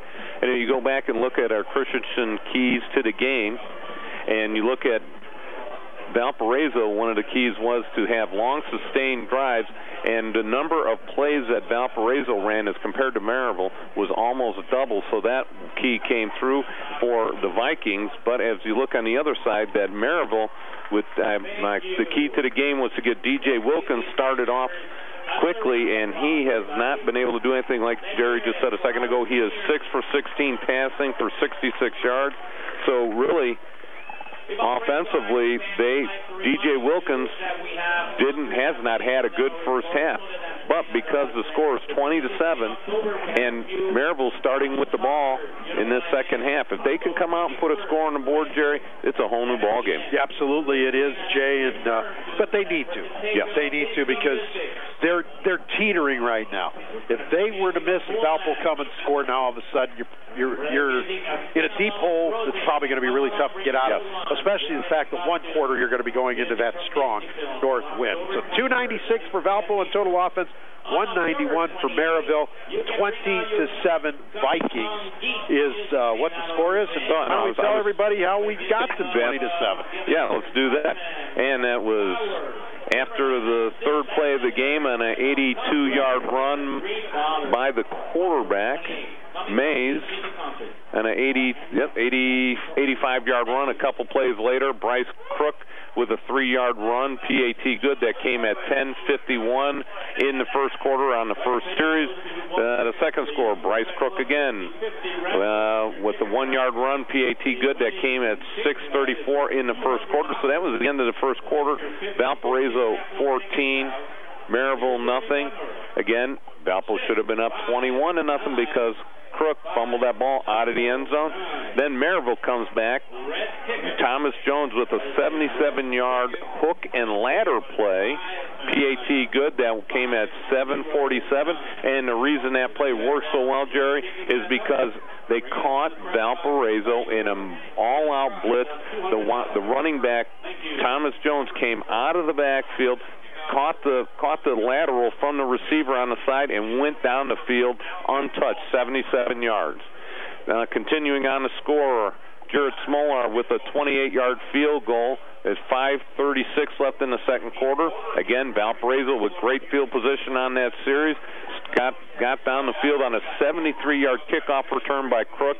They couldn't do a whole lot with it. Didn't even get a first down. Ended settling for the field goal. And the final score in the quarter, Jared Smolar, a 45-yard field goal with the wind at his back, and that came at 1:37 in the second quarter. So that puts your score at 20-7. And as we watch Valpo warm up for the second half, Charlie Healy is out there throwing the football with the first-team receivers. So it looks like he is going to be at quarterback, the sophomore, for the second half for the Valparaiso Vikings. No report on what happened with Matt Mays. If we get one, we'll pass it along to you.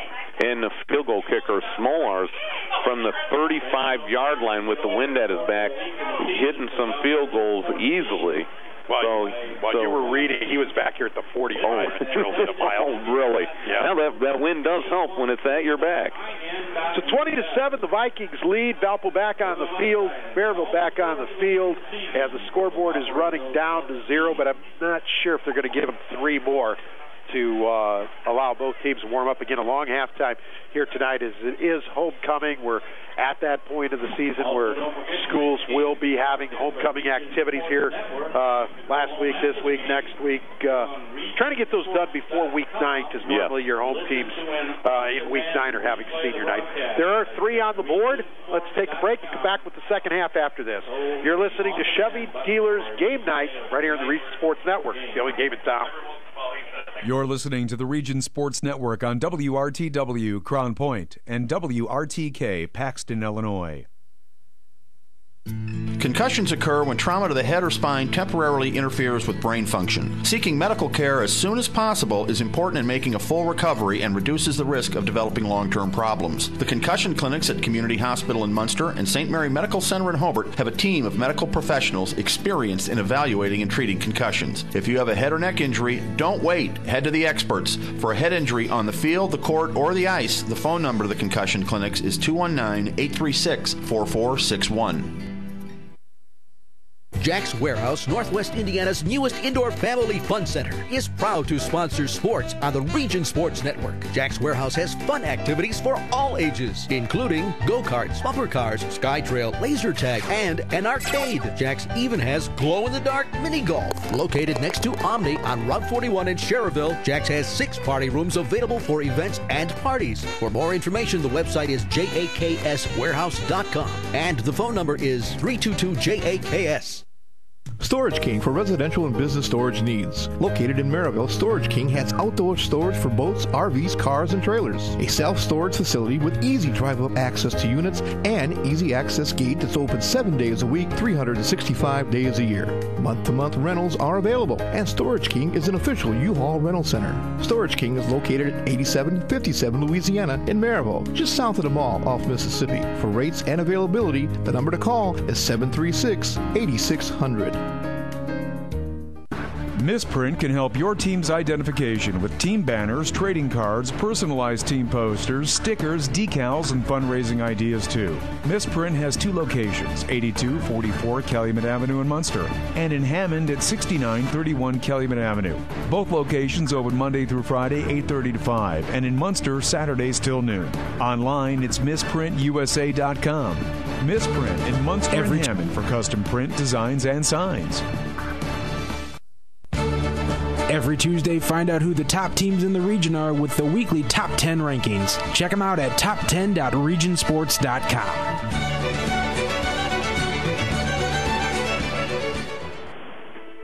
Along with Jay Simmons, Jerry Siska back with you at Viking Field in Valparaiso. We welcome you to this Chevy Dealers Game Night presentation on the Region Sports Network, 90.5 FM, WRTW, and 90.5 FM, WRTK. It's underwritten by your Chicagoland and Northwest Indiana Chevy Dealers. Chevrolet, the best-selling brand in Chicagoland and Northwest Indiana. Number 1, Merrillville will get the football. Start the third quarter. They will go into that north wind. Valparaiso begins the second half with a 20-7 lead in this DAC matchup. Again, Merrillville unbeaten in the league right now, trying to stay at least tied with Lake Central at the top of the league should Lake Central win tonight. Valpo, with 1 conference loss, needs this victory to stay in the hunt. So, we're getting set to kick it off. Jared Smolar has it teed up a couple times tonight now because of the wind. Yes. It's come off the tee for him, and he's had to go back and reset it. Well, he's got a strong leg. This one, I expect, will go out of the end zone, unless he doesn't want it to. Well, he's going to bring it right at the goal line, and it is in the end zone, and it'll be a touchback. So Merrillville will begin. 1st and 10 from their own 20-yard line, and they really have not had very good field position to start any drive tonight. And right now what they've got to do is slow down their offense, get a couple running plays, throw the ball down the field, but what they've got to do is keep that ball in control, burn some clock, but also get that ball past midfield. Get some confidence in your offense. Even if they don't score right here, Jerry, just as long as they get some confidence, get a couple first downs, it'll set a tone for the second half. So first and 10 for the Pirates. Wilkins in the shotgun. 3 receivers to the left side. Wilkins is going to throw right. Catch made and hit right around the 22-yard line and driven out of bounds. And Sean Miller on the tackle, number 21 for the Vikings. Did a nice job. The receiver just ran a little quick hitch. Okay, caught the ball, tried to make a move, go upfield, and Sean Miller had nothing doing. Came up, made the tackle.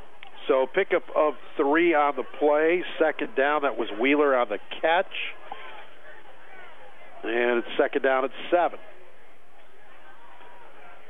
Wilkins looking, firing, and complete, but only to about the 25. Thornton with the catch. Yeah, Tyler Gale came up with the tackle right there. Again, just short distance right here. You know, the wind has started to die down just a little bit as the night progresses, so throwing the ball with that wind in your face shouldn't be that difficult. They've got to get the ball down the field. So the ball's at the 25 after that short pickup of 2, 3rd and 5 for the Bucks. Now that explains why Smolar's kick only went to the goal line this time. Wilkins backpedals, looks, fires. Kirkland with the catch in the middle of the field. And he has a first down brought down at the 48-yard line. Well, Kirkland just ran a skinny post right there, right up the hash mark. Caught the ball in perfect stride. Boy, the DJ Wilkins, when he has time, he can throw. He threw right between 3 Vikings. Nice throw, hitting them right on the numbers in stride. First and 10, Merrillville from their own 48-yard line, just underway in the third quarter, 20-7 in favor of Valparaiso. Wilkins looking to his left. Now he's going to throw it up.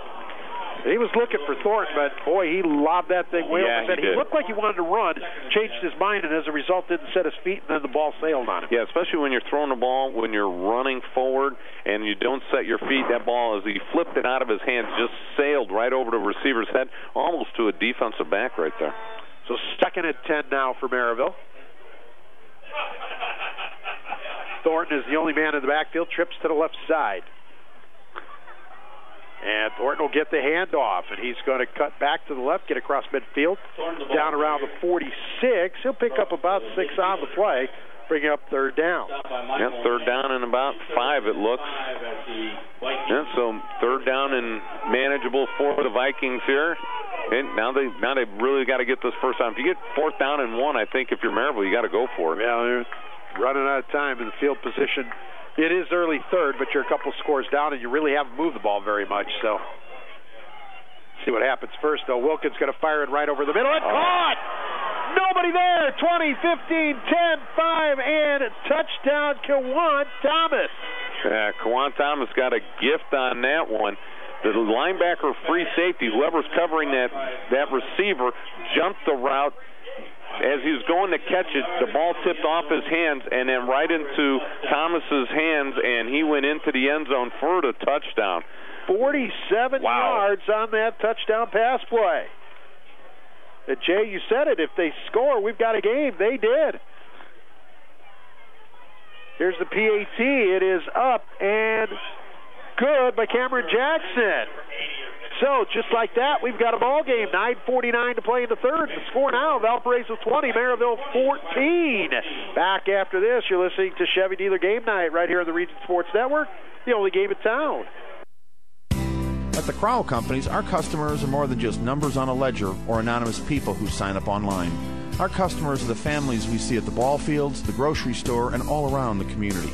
That's because for nearly 50 years, the Crowell Companies have been part of the community right here in Northwest Indiana, offering personalized custom services that only a local company can provide. For home, auto, and business insurance, it's the Crowell Companies, 923-2131, and online at crowellinsurance.com. The Crowell Companies, home of the insurance superheroes. For great Region Sports Network content all week long, like us on Facebook at facebook.com/Region Sports or follow us on Twitter at twitter.com/TheRSN.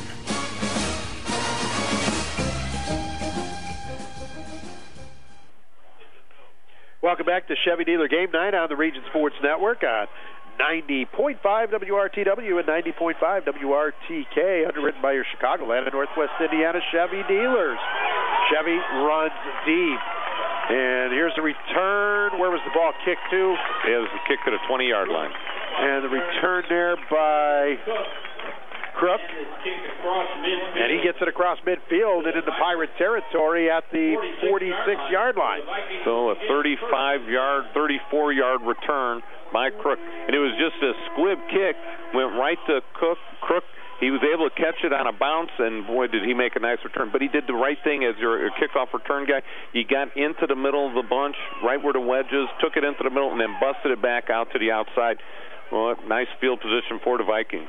So although they have Charlie Healy in at quarterback, he's right now lined up as a wide receiver. They have three backs in the backfield, direct snap, off to the left side, across the 45, down around the 44, but keeping the legs moving, manages to get down to the 41. Number 30. Jones on the carry. Jones, nice job. Looked like he was down initially, but his knees never hit the ground. He was on top of a Merrillville Pirate player who kept his feet moving and picked up an extra 2 or 3 yards. That's a 5-yard run, 2nd and 5 for the Vikings. Direct snap, Jones gets it again, this time counter to the right side. Across the 40 to about the 37, pick up a 4, and it's going to make it 3rd and about 2 for Valpo. Valpo, big conversion down right here. I think if they don't get the first down, that you've got to. It looks like we may have somebody injured at the bottom of the pile. As coaches and staff coming over from the Valparaiso side. No idea as to the number. So that will cause a stoppage in play with 8:49 to play in the third. And Valparaiso leading this one 20-14 is the score. Tonight's game is underwritten in part by the Randall K. Miss Accounting Group in Cherryville. When it comes to business, let Randall K. Miss Accounting put the numbers to work. Their phone number is 219-864-8541, and they are online at www.rkmissgroup.com.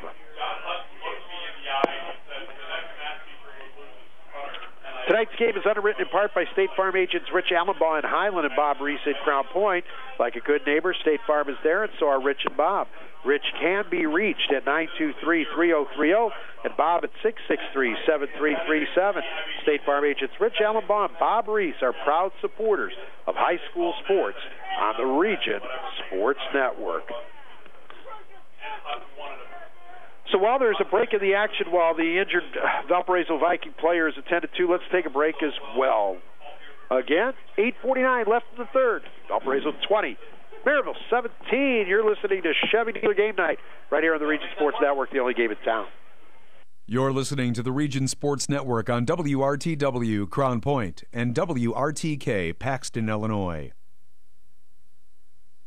Storage King for residential and business storage needs. Located in Merrillville, Storage King has outdoor storage for boats, RVs, cars, and trailers. A self-storage facility with easy drive-up access to units and easy access gate that's open 7 days a week, 365 days a year. Month-to-month rentals are available, and Storage King is an official U-Haul rental center. Storage King is located at 8757 Louisiana in Merrillville, just south of the mall off Mississippi. For rates and availability, the number to call is 736-8600. After the game, we'll name the Berry Brothers Blue Collar Player of the Game, brought to you by Berry Brothers in Hammond, a blue-collar store for the blue-collar worker.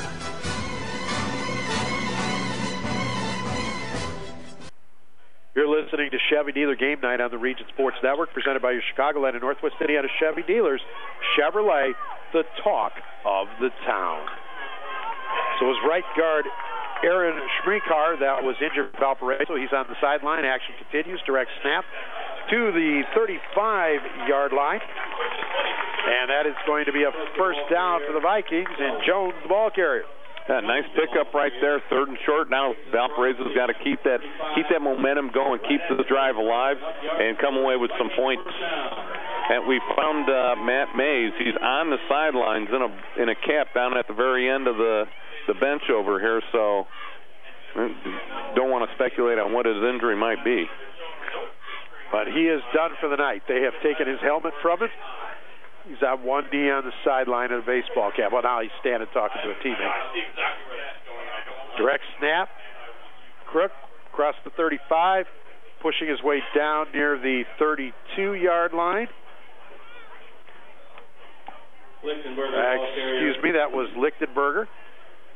Valparaiso right now just trying to power the ball right between the tackles. Not a whole lot of fancy stuff going out there with the sophomore quarterback. I'm assuming they're not going to let him lose the game for him, so they're going to keep the ball in the... They really aren't even putting him in the backfield. No. They're just lining up 3 backs and going direct snap.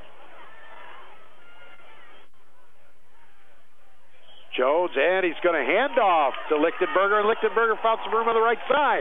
Has a first down as he gets inside the 25-yard line. Nice job right there. Valparaiso running the same play 3 or 4 times in a row. Now comes back with a counter. The man that got the direct snap paused for a second, took one step.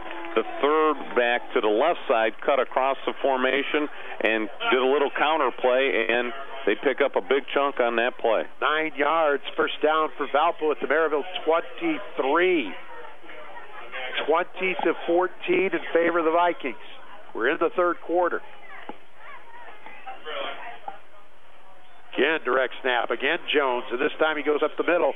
Bulls his way down to about the 20-yard line. Yeah, pick up a 3 on the play. The 2 backs take off right to the left side, going off to the left edge, and the back just took up straight up the field. Jones is trying to get as many yards as he can in between the right guard and center, and it looks like he picked up about 5. Yep, got to the 19-yard line. Valparaiso doing just look like old Woody Hayes out there, 3 yards in a cloud of dust, except for they're picking up 4 and 5. Almost has that single wing look that used to run way back when. This time, Crook takes the direct snap. And gets a yard maybe to the 18. Boy, he took a hit, too, and that looks like it was from one of the linebackers. Number 1, Adam Neal, came up from his inside linebacker position and laid the wood to him right there. Boy, yep. He paid dearly for that 1-yard gain. 3rd and about 4 for the Vikings at the Merrillville 18-yard line. They need to get down to the just inside the 14, shy of the 13. That'll get them a first down. Healy comes in, throws a pass, incomplete. Boy, they just ran a little hitch pattern, and the linebacker tried to sneak underneath that pattern, and it looks like that was number 8, Wheeler, Jory Wheeler, on the play. Just almost came away with the interception right there. Jared Smolar on to attempt his 3rd field goal of the night. He's 2 for 2 thus far. This will come from the right hash at the 25-yard line. So this will be from 35 yards away. He's hit from 28 and 42 already tonight. And we have a whistle. Prior to the snap. 5:37 left in the third quarter. Resetting the play clock. Okay, everything's in order. Play clock is running, and we are set for this field goal try with the wind at his back. It's a great weapon to have in high school, Jay, when you've got a good field goal kicker. Snaps a little high, but it's down. The kick has plenty of distance. It splits the upright. 3rd field goal of the night for Jared Smolar. 5:33 to play in the third. Your score now, Valparaiso 23, Merrillville 14. You're listening to Chevy Dealer Game Night right here on the Region Sports Network, the only game in town. Morris Baseball and Softball Center, a new baseball and softball development program in Northwest Indiana, provides instruction for aspiring athletes. The staff at Morris Baseball and Softball Center has over 95 years of combined professional experience, and they provide instruction which includes game-tested methods used by major league teams. Located inside Omni 41 in Schererville, Morris Baseball and Softball provides disciplined, well-organized practices and places players at highly competitive opportunities to achieve success. For more information on Morris Baseball and Softball, the phone number is 227-5250, and the website is morrisbaseballcenter.com. For great Region Sports Network content all week long, like us on Facebook at facebook.com/Region Sports or follow us on Twitter at twitter.com/TheRSN.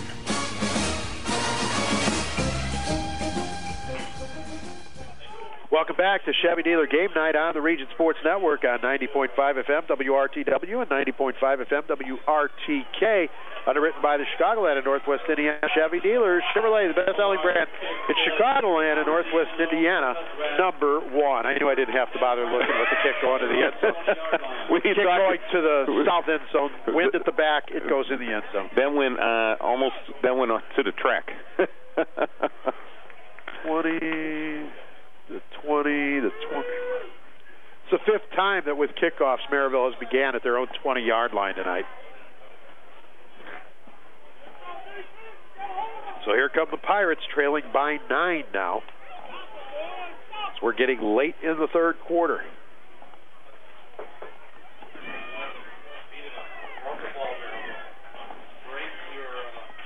Wilkins going to hand it off.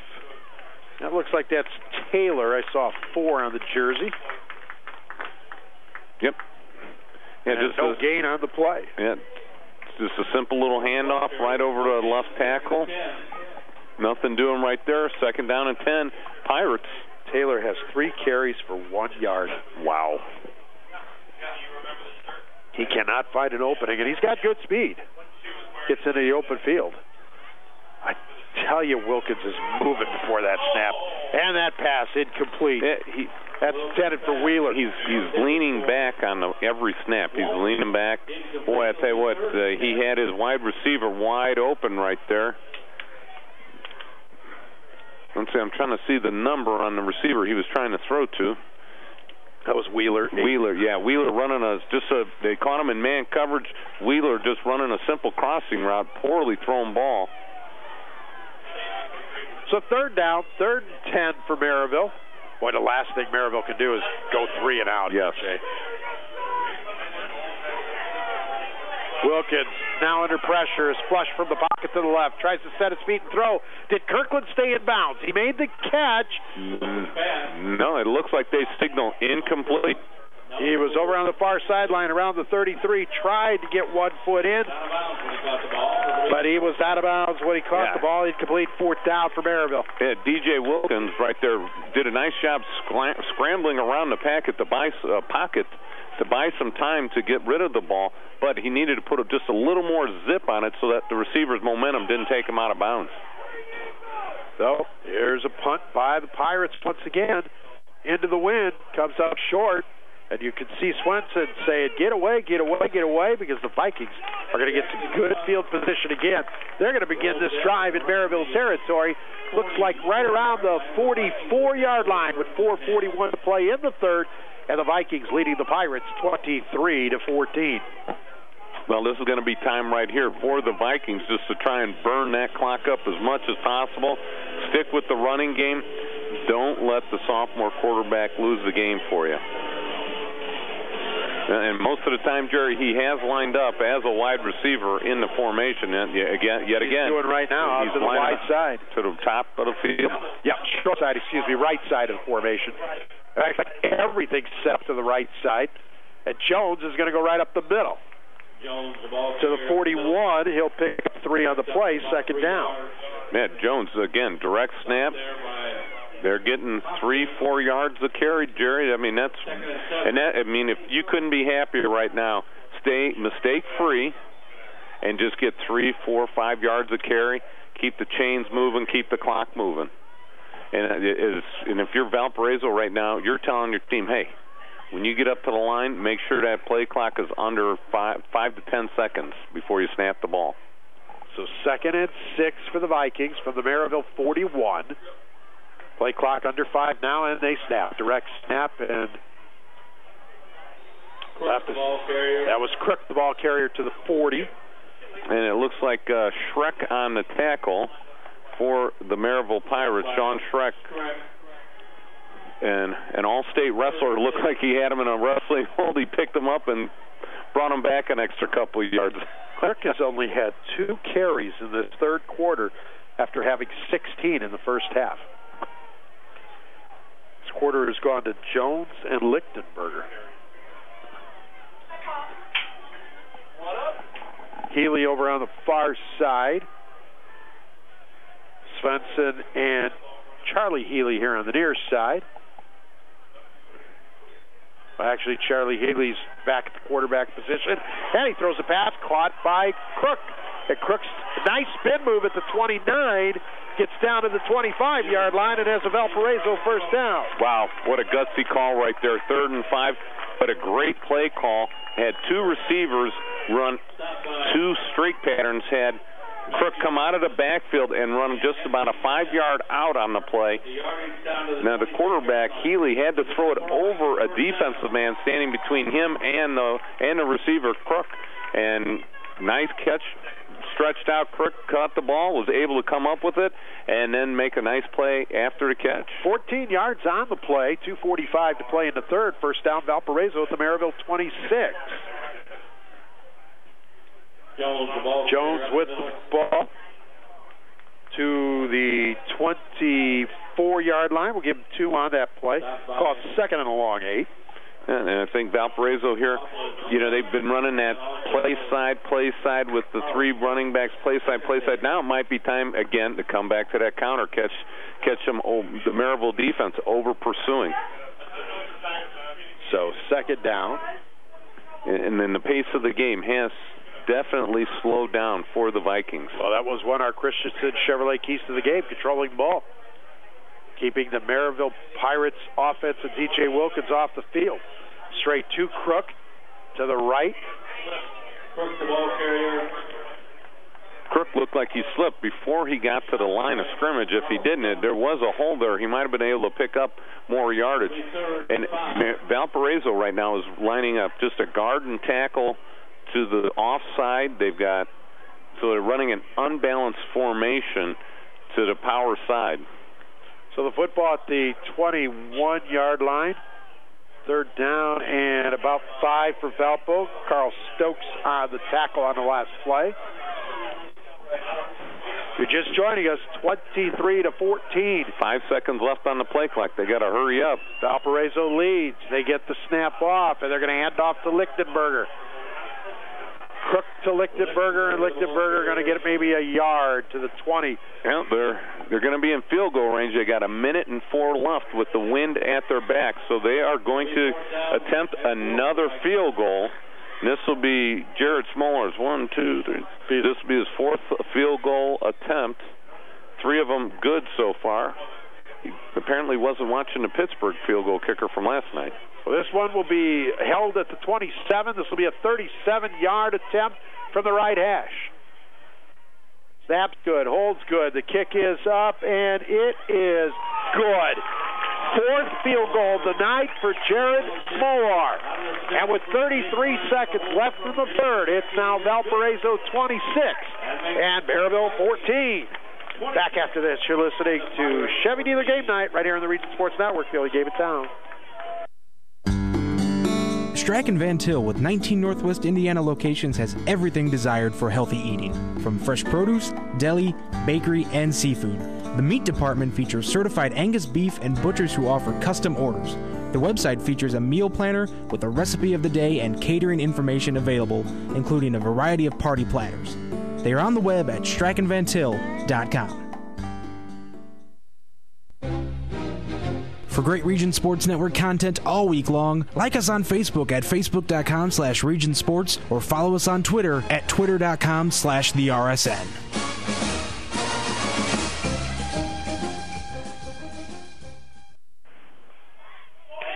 Welcome back to Chevy Dealer Game Night on the Region Sports Network, underwritten by the Chicagoland and Northwest Indiana Chevy Dealers. Along with Jay Simmons, Jerry Siska back with you here at Viking Field. And that one's out of the back of the end zone as well. 6 times tonight that Merrillville will begin from their own 20-yard line. It's tough to get stuff going, Jay. At any level, when you're always starting at your 20, high school even more, that's a long field for these kids to have to go. Yeah, definitely. And, Merrillville with their high-powered offense just been stymied right now by a good, solidly playing Valparaiso defense. So they got to keep it. Just right now, what you're thinking, if you're Valparaiso, just keep them in front of you. Keep them in front of you. No big plays. Make them go down the field. So 1st and 10 for the Pirates. Wilkins barking out the signals. Going to hand off, and getting out to about the 22-yard line was Thornton. Again, just a simple little handoff between the center, between DJ Wilkins and Thornton right there, just only picking up a couple yards. They've really not been able to work anything up the middle, Jerry, so they have got to get something to the outside, do something with the passing game. Yep. And in the fourth quarter, they will have the wind at their back. The time has expired. And that is the end of the third quarter with the score of Valparaiso 26, Merrillville 14. Back with the fourth after this. You're listening to high school football right here on the Region Sports Network, the only game in town.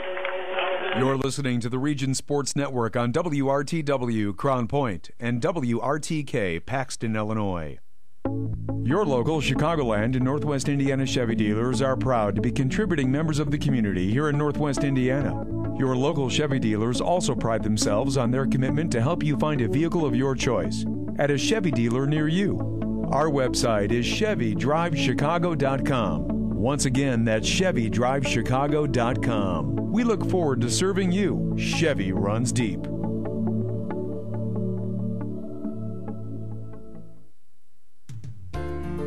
Tonight's game is underwritten in part by Langle's Pizza.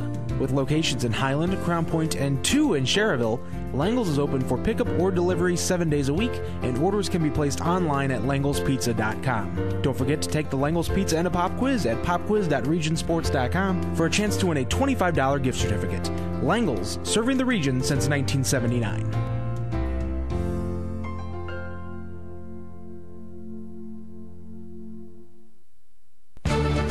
Every Tuesday, find out who the top teams in the region are with the weekly Top 10 rankings. Check them out at top10.regionsports.com. Fourth quarter underway as Wilkins rolled to his left looking for Wheeler, but was flushed out of the pocket, tried a little dump-off pass, and it fell incomplete. You're listening to Chevy Dealer Game Night on the Region Sports Network, presented by your Chicagoland and Northwest Indiana Chevy dealer, Chevrolet, the talk of the town. 3rd and 8 for Merrillville, along with Jay Simmons, Jerry Siska back with you here in Valparaiso, where the Vikings lead the Pirates 26-14. Across the middle, catch made and then dropped. Oh, they're going to call him down. It was a completed pass. It looks like the ball came out after he had hit the ground, so it's going to be counted as a completed pass and a first down. It's a first down. Now, who was the one that caught number 8? So that was Wheeler. Wheeler on the catch. It's a first down. The pickup is 17.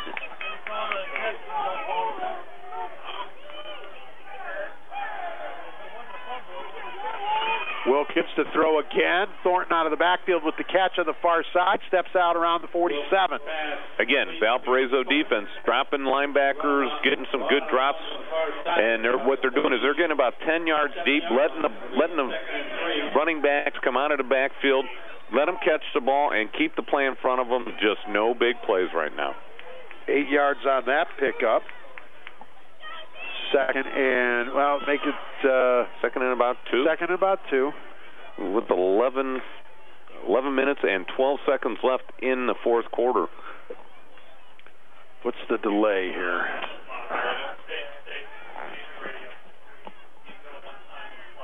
Looks like they're going to try and add some time to the clock.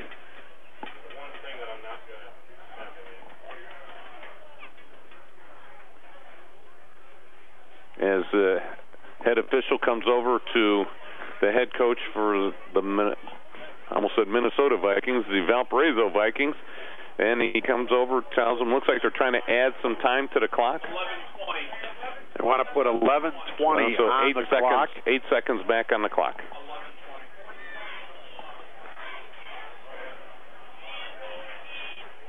And now that we have that all in order, we are ready to get back to action. Now they did it even better. They put 1 minute and 12 in the third quarter. What, that third quarter just went flying by, didn't it?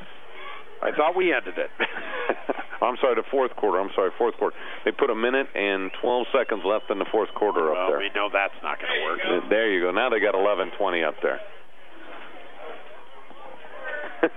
We all would have. prefer to 1 minute and 12 seconds left on the fourth quarter. Well, Merrillville wouldn't because they need some time yet. Yes, they do. Valpo might have been okay with that. Well, we're in the Valpo press box. Wilkins, 2 receivers wide side left. Wilkins is going to hand off, and Thornton with the carry. He's going to be close, but I don't know if he has it, Jay. He's near the 49-yard line. And right now, Merrillville just cannot run the ball at all. Looks like he's going to be just about. Looks like he's about a half a yard short. So it's going to be 3rd and short. Well, they're going to actually call it the 48. So yeah, you're right. He's got about a half a yard to go. Yeah, he's got to get to the 30. The marker looks like he's right on the 39. And they've tried a lot of spots on the field to run. Wide up the middle, both ways. Short sides, Thornton has it. He'll have that first down. Boy, he made it, too. Tackled into it. Yeah, the tackler, he was short about a half a yard. The tackler right there for the Vikings threw him forward and got the first down. So it's right just shy of the 50-yard line. It's a first down for the Merrillville Pirates. And the clock starts, and that's 10 minutes and 37 seconds left in the fourth quarter. 26-14 in favor of Valparaiso. The difference, 4 Jared Smolar field goals. We got a flag as here's a catch. Wheeler with it. And he's trying to get away from some Viking defenders, and now there's 6 of them there to finally bring him down around the 42-yard line. It's probably a hold where the flag was. Yeah, it's either a hold or a chop block by the tackle from Merrillville. Tried to chop block, like I said, tried to gain the edge so that Wilkins could roll out and have nobody up in his face. And the defensive end tried to come upfield and just got his legs cut out from underneath him. Can't do that. So wipe that pass out. And this will be a penalty on the Pirates. First penalty in the second half after being called for 3 in the opening half.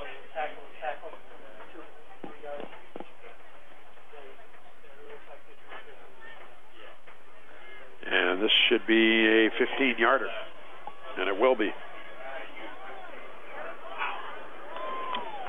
And that really backs Merrillville up all the way into Valparaiso territory, just shy of the 35-yard line. First and 25. So first and 25 now for the Pirates. And they're all looking around going, didn't we already get all these yards? Yeah, do this again.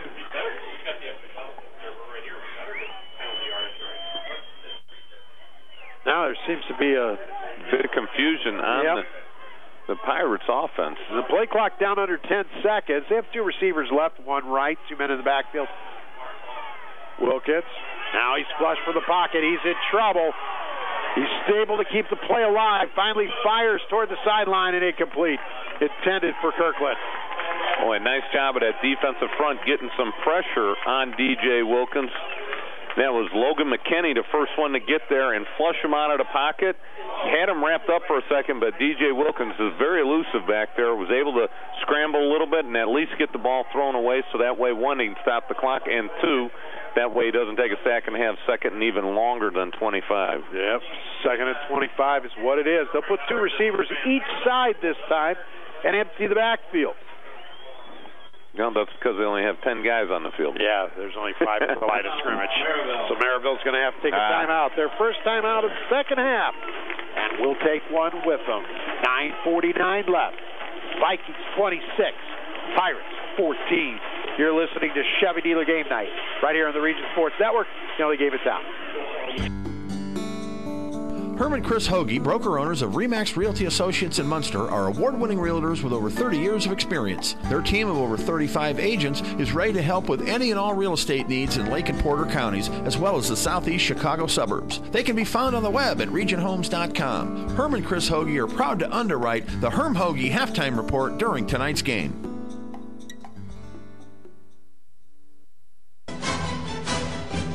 After the game, we'll name the Berry Brothers Blue Collar Player of the Game, brought to you by Berry Brothers in Hammond, a blue-collar store for the blue-collar worker.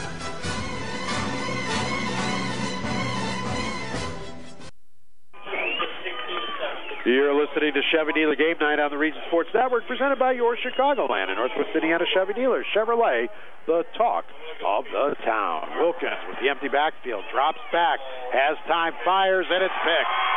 Intercepted over on the far side at the 40-yard line.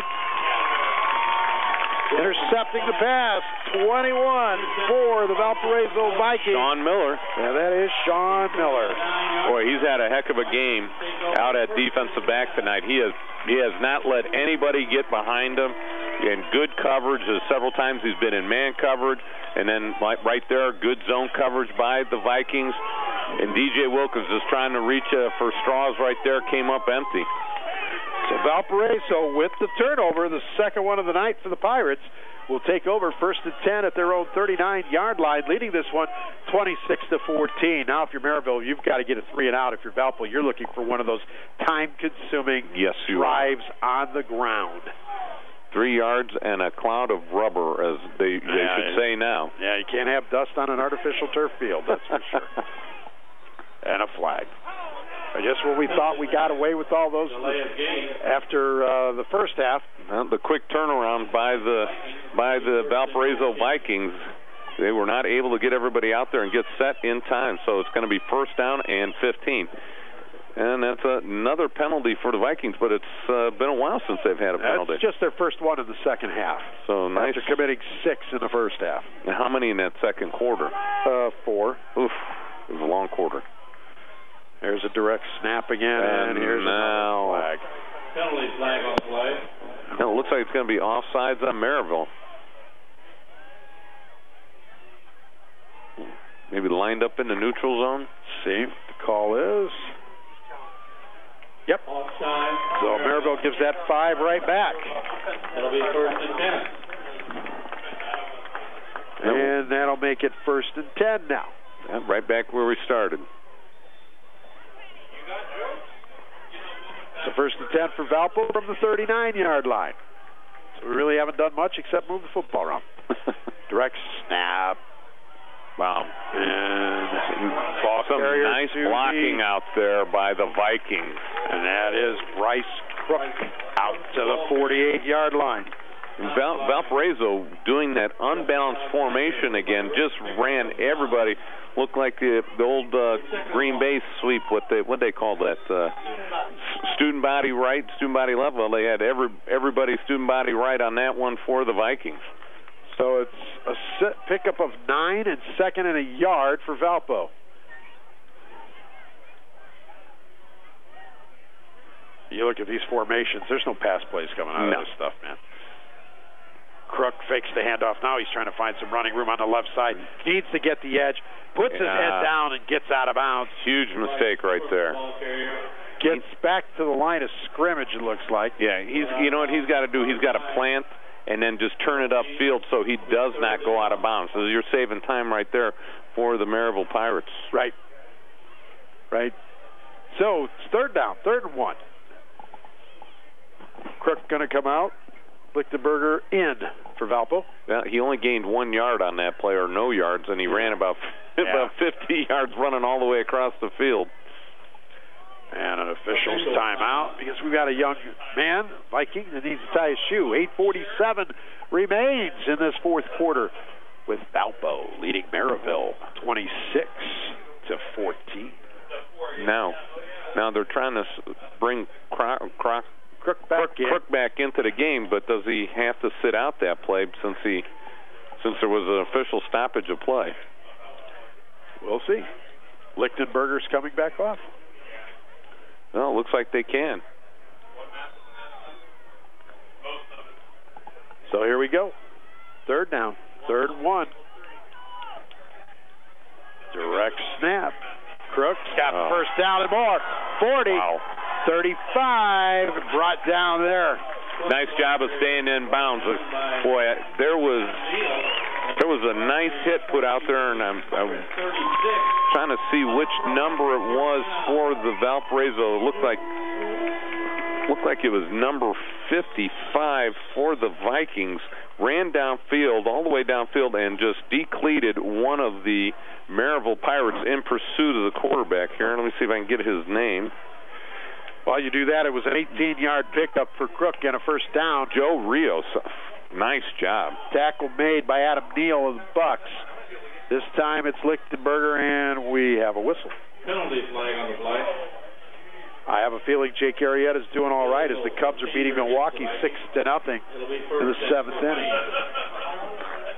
Jake making his last start there before he starts for the Cubs in the wild card game on Wednesday. Yeah, don't call me Wednesday night. I got plants in front of my TV. I wish I could do that Wednesday night. I'll be playing against Pierce Middle School. Ah, well, good luck to you and the Clark squad there. So the ball back to the 41 after the 5-yard penalty on Valpo. But I'm going to try and make it home 15. Clean. There you go. What time's your game? 6. Yeah, first pitch ain't till 7:08. Oh, there we go. It should be all right. Direct snap to the 40. Oh, they look like it's a fumble. And Merrillville says they have it, and they do. Recovered by Merrillville. And that was Lichtenberger on the carry. Got about a yard. Big play for the Pirate defense. Now let's see if they can capitalize here. 41-yard line. I have that as the 5th fumble of the night for Valparaiso. They've lost 2, but one of them was out of the back of the end zone. Yep. Just never a good thing. Yeah, I mean, that's one thing I'm sure Coach Coyle is going to work on during the week is work on ball possession right there. 41-yard line. Merrillville's got to make something happen quick. They do. 7:48 left. They're down 12. Wilkins backpedals, looks to throw to the right side, has a man wide open. It's caught. That looks like Wheeler. It's going to be Jones, number 9. And it is going to go into Valparaiso territory for a first down for Merrillville. They caught Valparaiso trying to send a blitz, and they went man coverage. Gutsy call right there by the Vikings. You know that the Merrillville Pirates are going to be trying to throw the ball down the field. Now it looks like Valparaiso is going to drop back into their zone coverage. 13 yards on that pickup. Wilkins. And they're going to call him down. Is that Jones again? Yes, it was. Number 9, Thomas Jones. Now they're saying an incomplete pass. I would have to agree with that. It was a nice legal hit by one of the linebackers coming up. Yeah, Jones caught the ball running across the field, and it looked like it was trying to see, it looked like it might have been number 45 or so for the Vikings. Number 24, Riley Woodward on the hit, came up just as he caught the ball and knocked the ball loose and saved the Vikings some yardage. Flag thrown as the ball is snapped. Wilkins trying to set up the screen. Incomplete. Let's see what the call is. Well, it looked like Valparaiso again selling out, going man-to-man coverage in the secondary and hoping they get to DJ Wilkins before he can get rid of the ball because it was man coverage down the field. Illegal procedure by the Pirates here. Only 6 men on the line. So that'll push the football back into Merrillville territory at the 49. And 7:10 left in the 4th quarter. And it will bring up second down and 15. A lot of penalties in this one, Jay. That's 6 on Merrillville.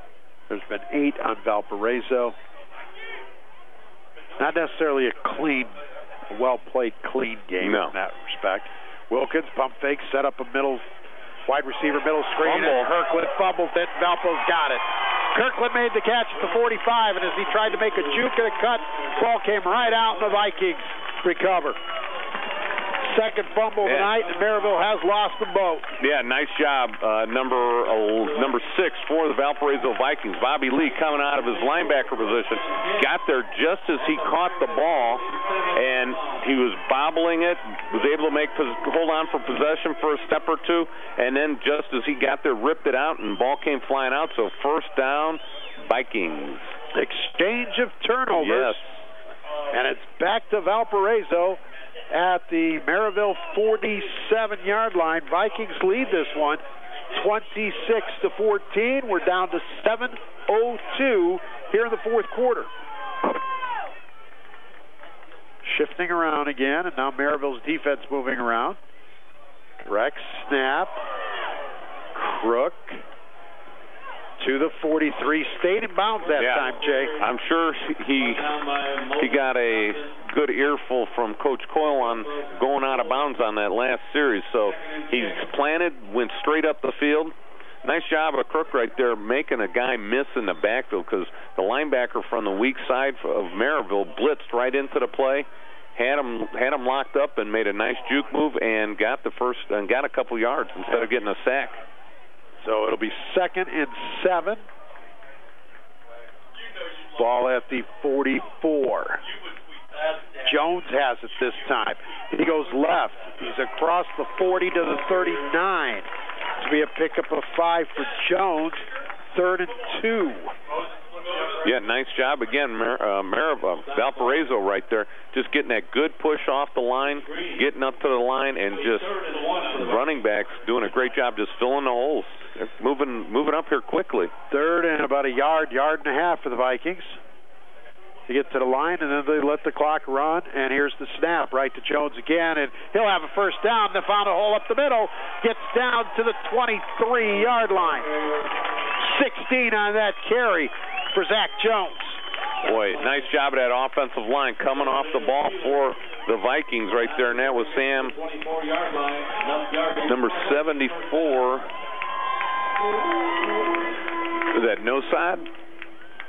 Number 74 for the Vikings. Oh, Noah Sod. Noah Sod did a great job pulling from the left guard position, leading up into the hole. Got the running back free. Jones pushes his way near the 20. In the middle of the line. Yeah, Sam Noasad is who you were talking about. Yes, did a great job pulling on that previous play to help the running back pick up a big gain. And Valparaiso just taking their time coming out of the pile to make this game as short as possible. 5 minutes is left. Valpo by 12. And don't forget, at the conclusion of tonight's game, we'll name the Crowell Companies Lantern Man Superhero of the Game. Crowell Companies, they have offices open from 9 to 9, Monday through Friday, and Saturdays until 2 in Highland, Merrillville, and Michigan City.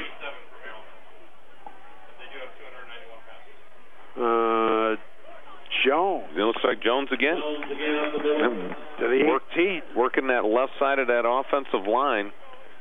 It looks like about 3rd and 5. Jones now with 16 carries. Well, now, if you, I think Valparaiso here at this point in the game, even if you're 4th down and 2 or 3, I think you've got to go for it here. I don't know if you want to try and kick a field goal into this wind, even though it has looked like it has died down a little bit.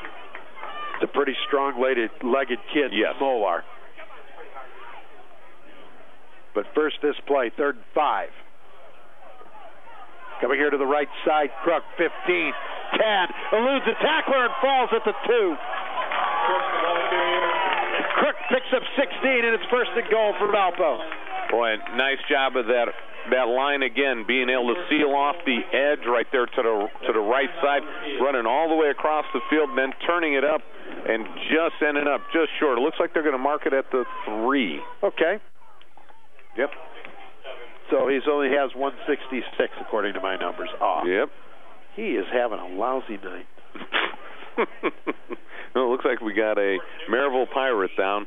Looks like the guy that reached out to try and make the tackle at the last second just got a shoestring tackle, and maybe he stretched his arm out. It looks like he was grabbing his hand. At the conclusion of tonight's game, we'll name the Berry Brothers Blue Collar Player of the Game, underwritten by our friends at Berry Brothers. Berry Brothers, located 1/2 mile north of I-80-94 on Indianapolis Boulevard in Hammond. Fans of Region Sports, while you're online, check out the #1 student NWI features. It's published by our friends at NWIndianaLife.com. 27 Northwest Indiana schools are participating, including Lake Central, Munster, Crown Point, and Lowell, with stories straight from the students, the eyes and ears of positive news and events in the schools. You can find all these great stories at NWIndianaLife.com/1StudentNWI. So 1st and goal for the Vikings from the 3-yard line. Trying to put this one away. 3:40 to play in the 4th. They lead by 12. Jones up the middle to the goal line, and in for the Viking touchdown. Boy, nice job. Jones is putting his head down and pushing that line into the end zone. Boy, when he hits that hole, he hits it hard and he hits it fast, Jerry. 3-yard touchdown run for Zach Jones. That should pretty much seal this one away. It's now 32-14. Smolar on for the PAT. Smolar's been busy tonight. Yes, he has. And not punting the ball 10 times like the Bears had to do on Sunday. Low snap, but it's put down. The kick is up, and the kick is good. Let's take a break. 3:32 left. Valparaiso 33, Merrillville 14. Back after this. You're listening to Chevy Dealer Game Night right here on the Region Sports Network, the only game in town. You're listening to the Region Sports Network on WRTW Crown Point and WRTK Paxton, Illinois. Hey, it's Tara for Christensen Chevy. Christensen Chevrolet is a local family-owned and operated Chevrolet dealership celebrating over 60 years in the community, serving all of Northwest Indiana and Chicagoland. If you stop in, you can see why families and businesses have put their trust in us for generations. At Christensen, we have an enormous inventory of new Chevys with all of your favorite models in stock, ready for immediate delivery, because that's the Christensen way. We're Christensen Chevrolet, proud sponsor of our great local high school athletic programs on Indy Boulevard in Highland, or visit ChristensenChevy.com. Stay tuned after the game to hear who will be named the Crowell Company's Lantern Man Superhero of the Ballgame, underwritten by Crowell Companies in Highland, Merrillville, and Michigan City. Welcome back, one and all, to this Chevy Dealer Game Night presentation right here on the Region Sports Network. It's underwritten by the Chicagoland and Northwest Indiana Chevy dealers. For more details on the great Chevy lineup, the website is ChevyDrivesChicago.com. It was really cool of Jared Smolar to wait to not kick the ball until we came back from our break, but then doggone it, the wind blew the ball off the tee again, so he had to reset it. Here we go. Got to put one of them high pop-up kicks into the wind. It's going to be taken to the 18-yard line. Brought out to about the 28-yard line. Looks like that was number 30 of the Merrillville Pirates, Matt Thompson.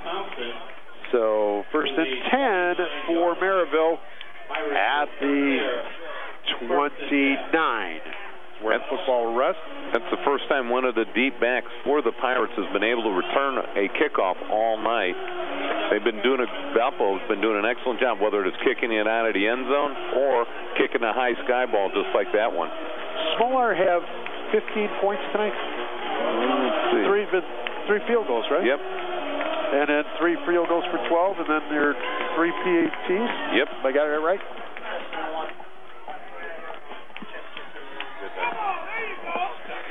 So we have a flag. We haven't seen that at all tonight. But it's been a well-called game by the officials. And Lake Central 10. We have a final that will be very interesting for you to listen to on the Region Football Wrap-Up Show on the Region Sports Network, as the crew back at the RSN Studios will give you all of the scores from tonight's games across Northwest Indiana. There have been some interesting scores out there tonight. This final will surprise you. Tune in. Find out what Chris and Nathan will be telling you. Now, Merrillville's got to come up with something down the field here. So the football back to the 24-yard line after the 5-yard penalty. Reverse. And here's a run to the original line of scrimmage, to 29. Walters, the ball carrier. That was James Walters on the carry.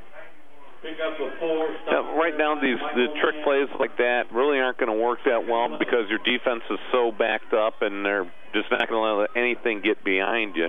So, I mean, you just got to throw the ball down the field. 4 on that carry for Walters. 2nd and 11. Wilkins looking, does fire, and it is through the hands of Kirkland. Nearly picked off by Bazaki, but through his hands as well, and it's incomplete.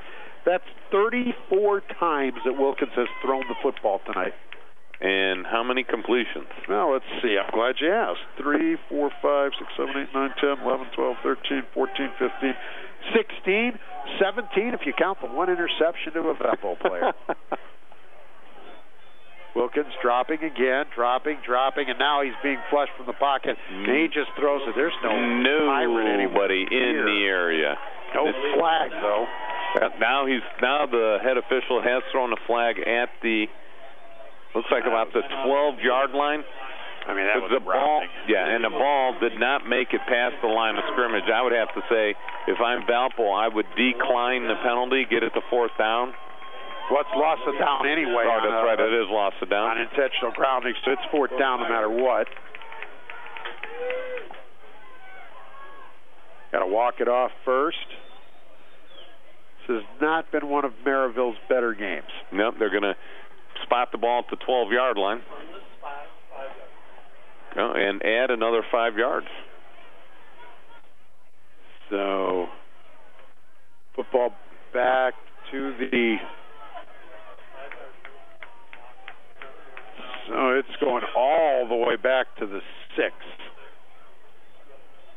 So from the spot +5, and that buries Merrillville deep in their own territory. And even down as much as you are, you pretty much just got to punt this play where you're at, because you got to get to the 39. You're not going to find a 33-yard play in the playbook anywhere. And especially on 4th down. And let's see if he makes it past the 1st down marker on his punt. Well, he does have the wind at his back. 2:49 left. Valparaiso winning, and he will not. Punt will go out of bounds right around the 30-yard line. And a punter for Merrillville has had a rough night. Besides his first punt, which he punted into the end zone, it was about a 45-yarder. Other than that, he has struggled all night long. The Pirates have pretty much struggled all night long to at least find their offense, and they are going to fall in this one with 2:45 remaining. And it is 33-14, a 19-point lead for the Valparaiso Vikings. Football actually at the Merrillville 28 as the Blackhawks goal song being put on in the background. And the players all jumping around. That's the Valpo players on the sidelines. Not many of the 100 or so fans that made it here from Merrillville left in the seats on the far side.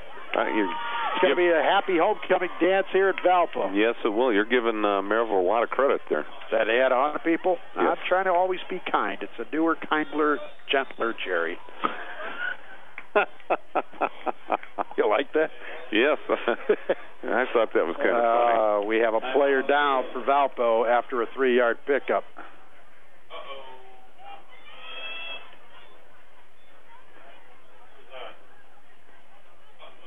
And it is...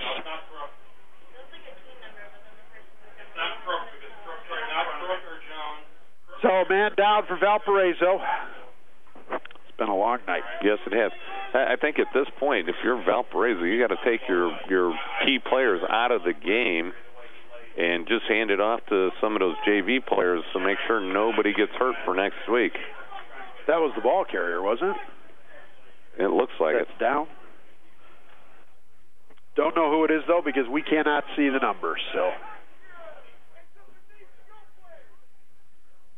and there's a young man running from the Valpo sideline with the medical bag.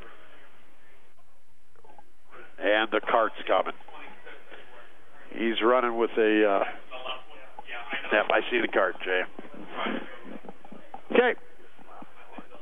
We are going to take a break because this will take a little bit. Everybody down on a knee on both sides of the field. This doesn't look good. 2:31 left, 33-14. Valparaiso, you're listening to Chevy Dealer Game Night right here on the Region Sports Network. You only gave it down. You're listening to the Region Sports Network on WRTW Crown Point and WRTK Paxton, Illinois.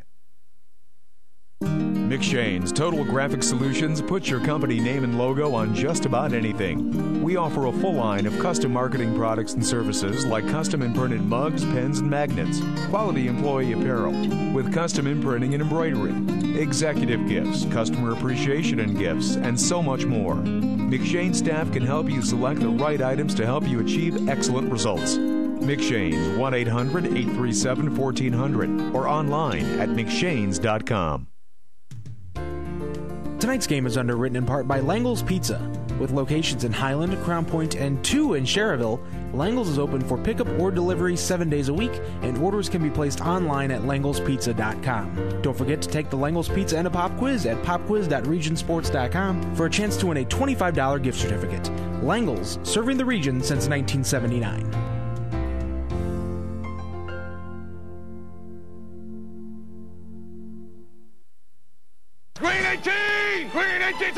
The Region Sports Network is proud to be the exclusive media partner of the Crown Point Junior Bulldog Youth Football League. The Junior Bulldogs are Northwest Indiana's largest independent youth football league, serving over 500 players and their families from 22 Northwest Indiana communities. For more information on the Crown Point Junior Bulldogs Youth Football League, the website is cpjrbulldogs.com. That's cpjrbulldogs.com.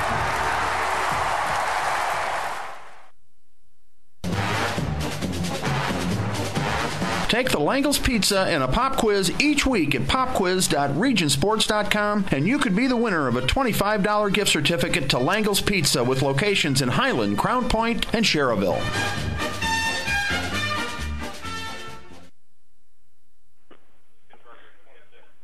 Welcome back to Chevy Dealer Game Night on the Region Sports Network on 90.5 FM WRTW and 90.5 FM WRTK.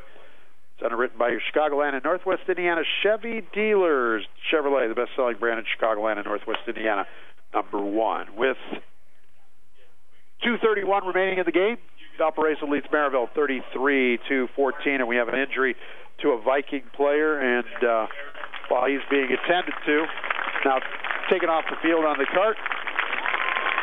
See if we can pick up a number on that young man. Looks like it might be... No, let's not speculate unless we know for sure. That's the worst thing we could do to family members if they are listening.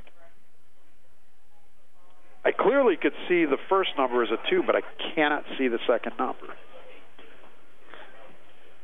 So it was a pickup of 3 prior to that play.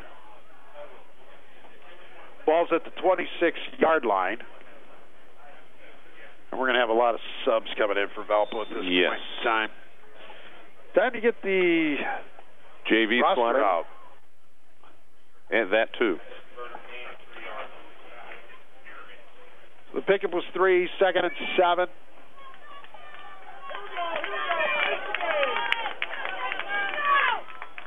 We're just going to see some running plays, try to get this game over with. Direct snap, ball, fumble, and it looks like it's at the 22-yard line. Let's see who has it. Looks like they are pointing. Merrillville has recovered it. Merrillville Pirates got the ball. And the Pirates will take over. First and 10. So it's the third fumble that Valpo has lost this evening. 22-yard line. 6 of them they've coughed up. So Merrillville will take over with 2:03 remaining, and it's 33-14. And the football sits at the 22-yard line.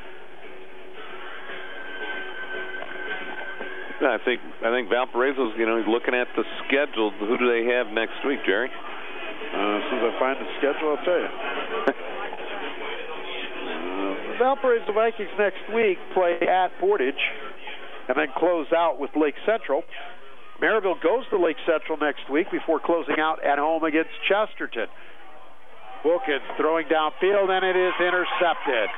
40, 35, 30, 25, 20, 15, 10, 5, and a touchdown. Let's see if he marks it in. Yes. Yes, he does. He hits the pylon. Jamison, Bazaki. Boy, what a 45-yard interception return for a touchdown. Nice job of just watching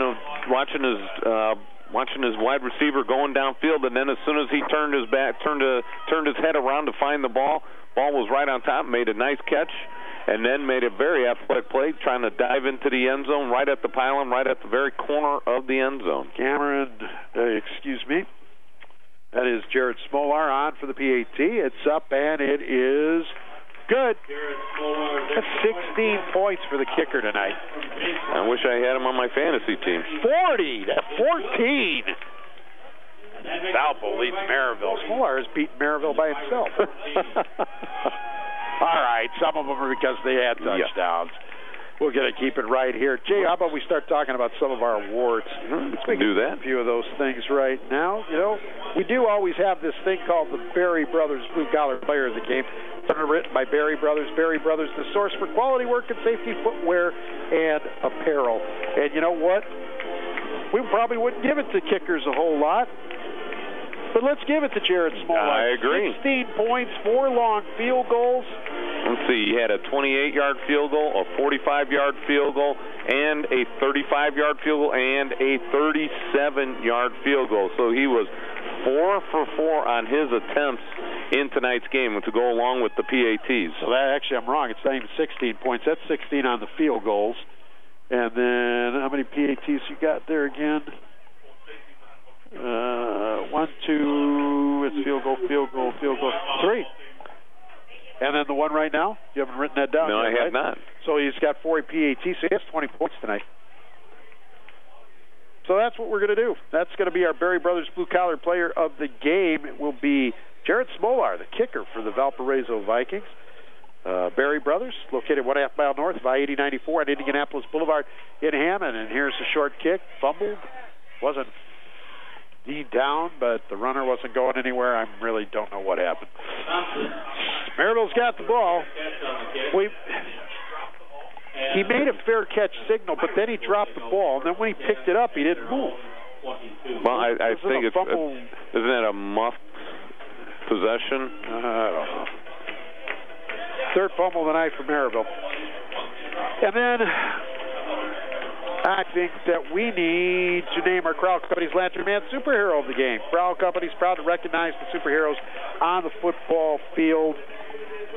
Just a couple of guys we could go with, but I'm saying Bryce. I'm going to have to agree with you. 24 carries, 167 yards, and 2 touchdowns. Yes, both of those touchdowns coming in the first quarter, plus a 73-yard kickoff return also. Yes, he did. Here's a direct snap option play. Out on the far side, is that Taylor finally run out of bounds there at the 35? That's what it looks like, number 34. So that's Taylor on the carry. It's a first down carry for the Merrillville Pirates. The 34, 12 yards on the carry for Taylor. Wow, good, because Taylor had only had 1 yard so far. Wow. So now he's at 13. So Bryce Crook will be our Crowell Company Lantern Man Superhero of the Game. Crowell Companies, they have offices open from 9 to 9, Monday through Friday, Saturdays until 2 in Highland, Merrillville, and Michigan City. So what do we have there? I was writing down. So was I. Taylor with a loss of 1 yard. Okay, so second and 11 for Merrillville. Down to a minute 12. Clock continues to run. 40-14 Valparaiso. Direct snap, running option. Pitch, and that looks like Taylor over on the far side to about the 40. And the clock stops with 1 minute and 3 seconds left.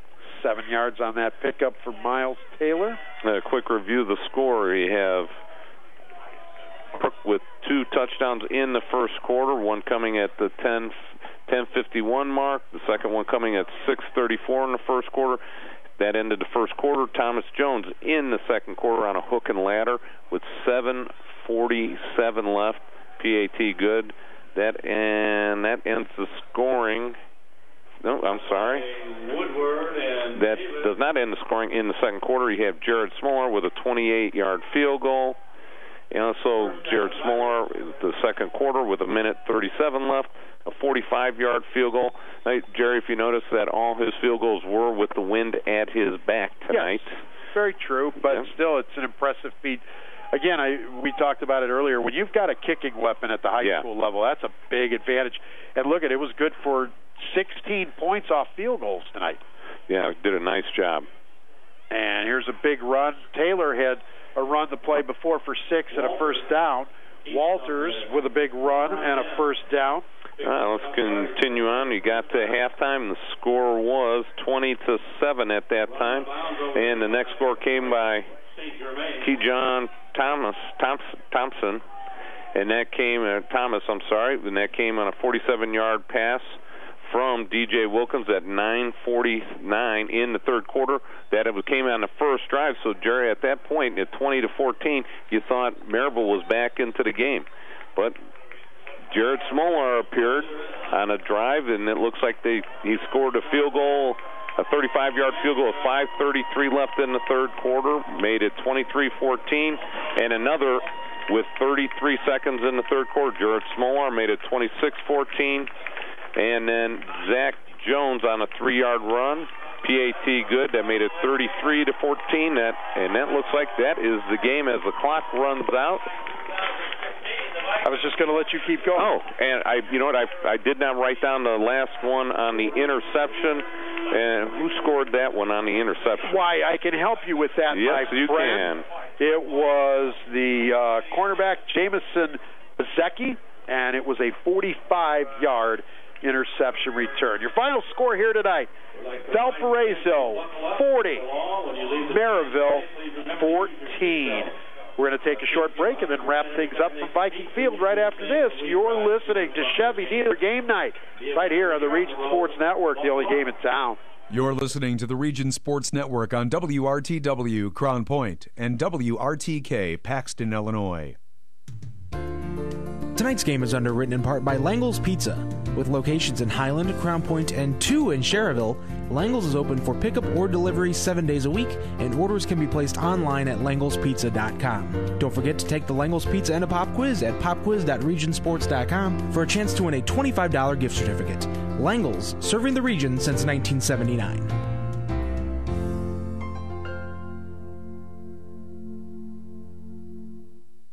Misprint can help your team's identification with team banners, trading cards, personalized team posters, stickers, decals, and fundraising ideas too. Misprint has 2 locations, 8244 Calumet Avenue in Munster and in Hammond at 6931 Calumet Avenue.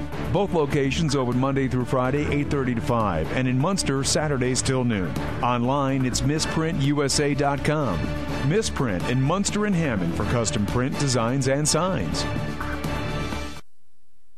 Sports in the region are about tradition, and since 1946, Berry Brothers in Hammond has built a tradition of quality and service. With a professionally trained sales staff, Berry Brothers offers a selection of quality American-made work boots, safety shoes, and apparel. Located on Indianapolis Boulevard, a half-mile north of Interstate 94, Berry Brothers is devoted to providing exceptional service to ensure the satisfaction of every customer. Berry Brothers is open 7 days a week, and gift certificates are available. The website is berrybros.com.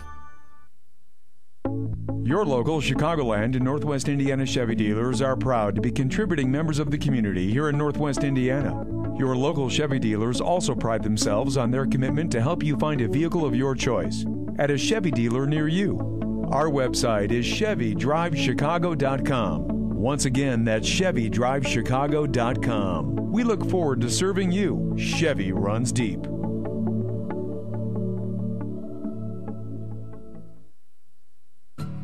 Tech Credit Union can help you get the cash you need for home improvement, education costs, or any other purpose. Unlock your home's equity with a home equity loan featuring a 3.99 annual percentage rate, 7-year repayment term, and no closing costs. With a fixed rate, your monthly payment won't change during your loan term. To learn more, visit techcu.org or call them at 800-276-TECH. That's 800-276-8324. Tech Credit Union is an equal opportunity lender and is federally insured by the National Credit Union Administration. Rates may change without notice.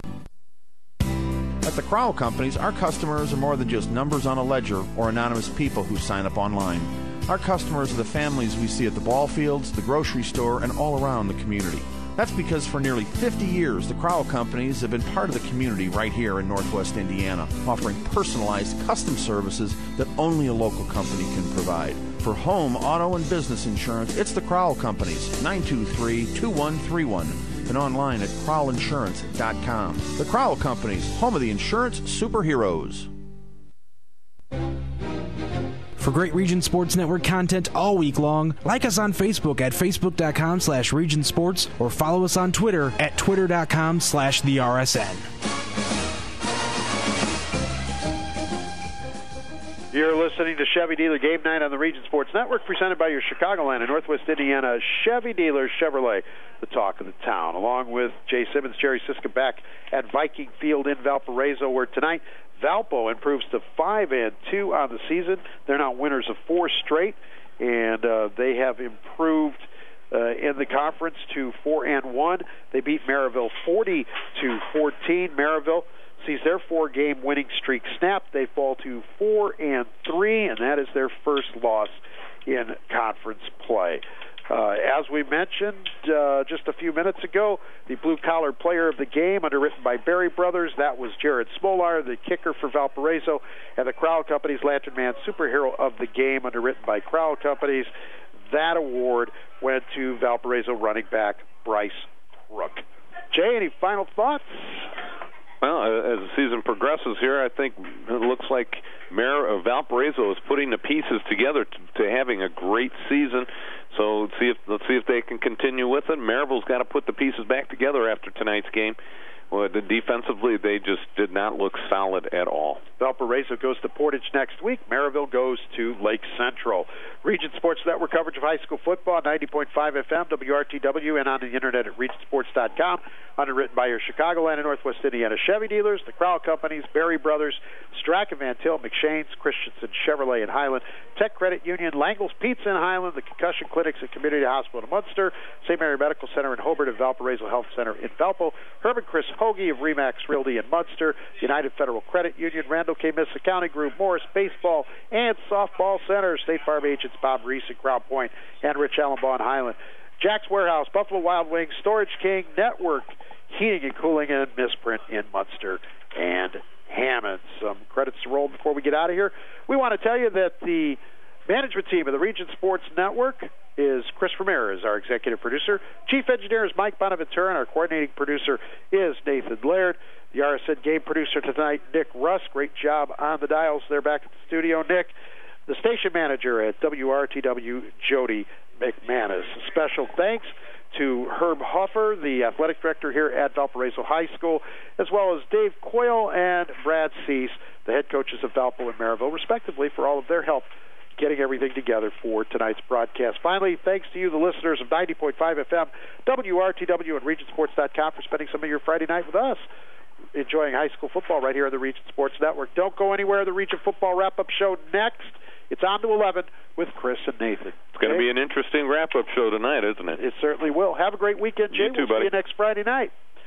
For Jay Simmons, I'm Jerry Siska. One more time, the final score. Valparaiso 40, Merrillville 14. Everyone enjoy your weekend. We'll talk to you next Friday night. You've been listening to Chevy Dealer Game Night right here on the Region Sports Network, the only game in town. You're listening to the Region Sports Network on WRTW, Crown Point, and WRTK, Paxton, Illinois.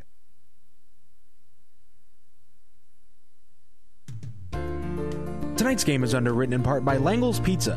With locations in Highland, Crown Point, and 2 in Sherrville, Langle's is open for pickup or delivery 7 days a week, and orders can be placed online at langlespizza.com. Don't forget to take the Langle's Pizza and a Pop Quiz at popquiz.regionsports.com for a chance to win a $25 gift certificate. Langle's, serving the region since 1979.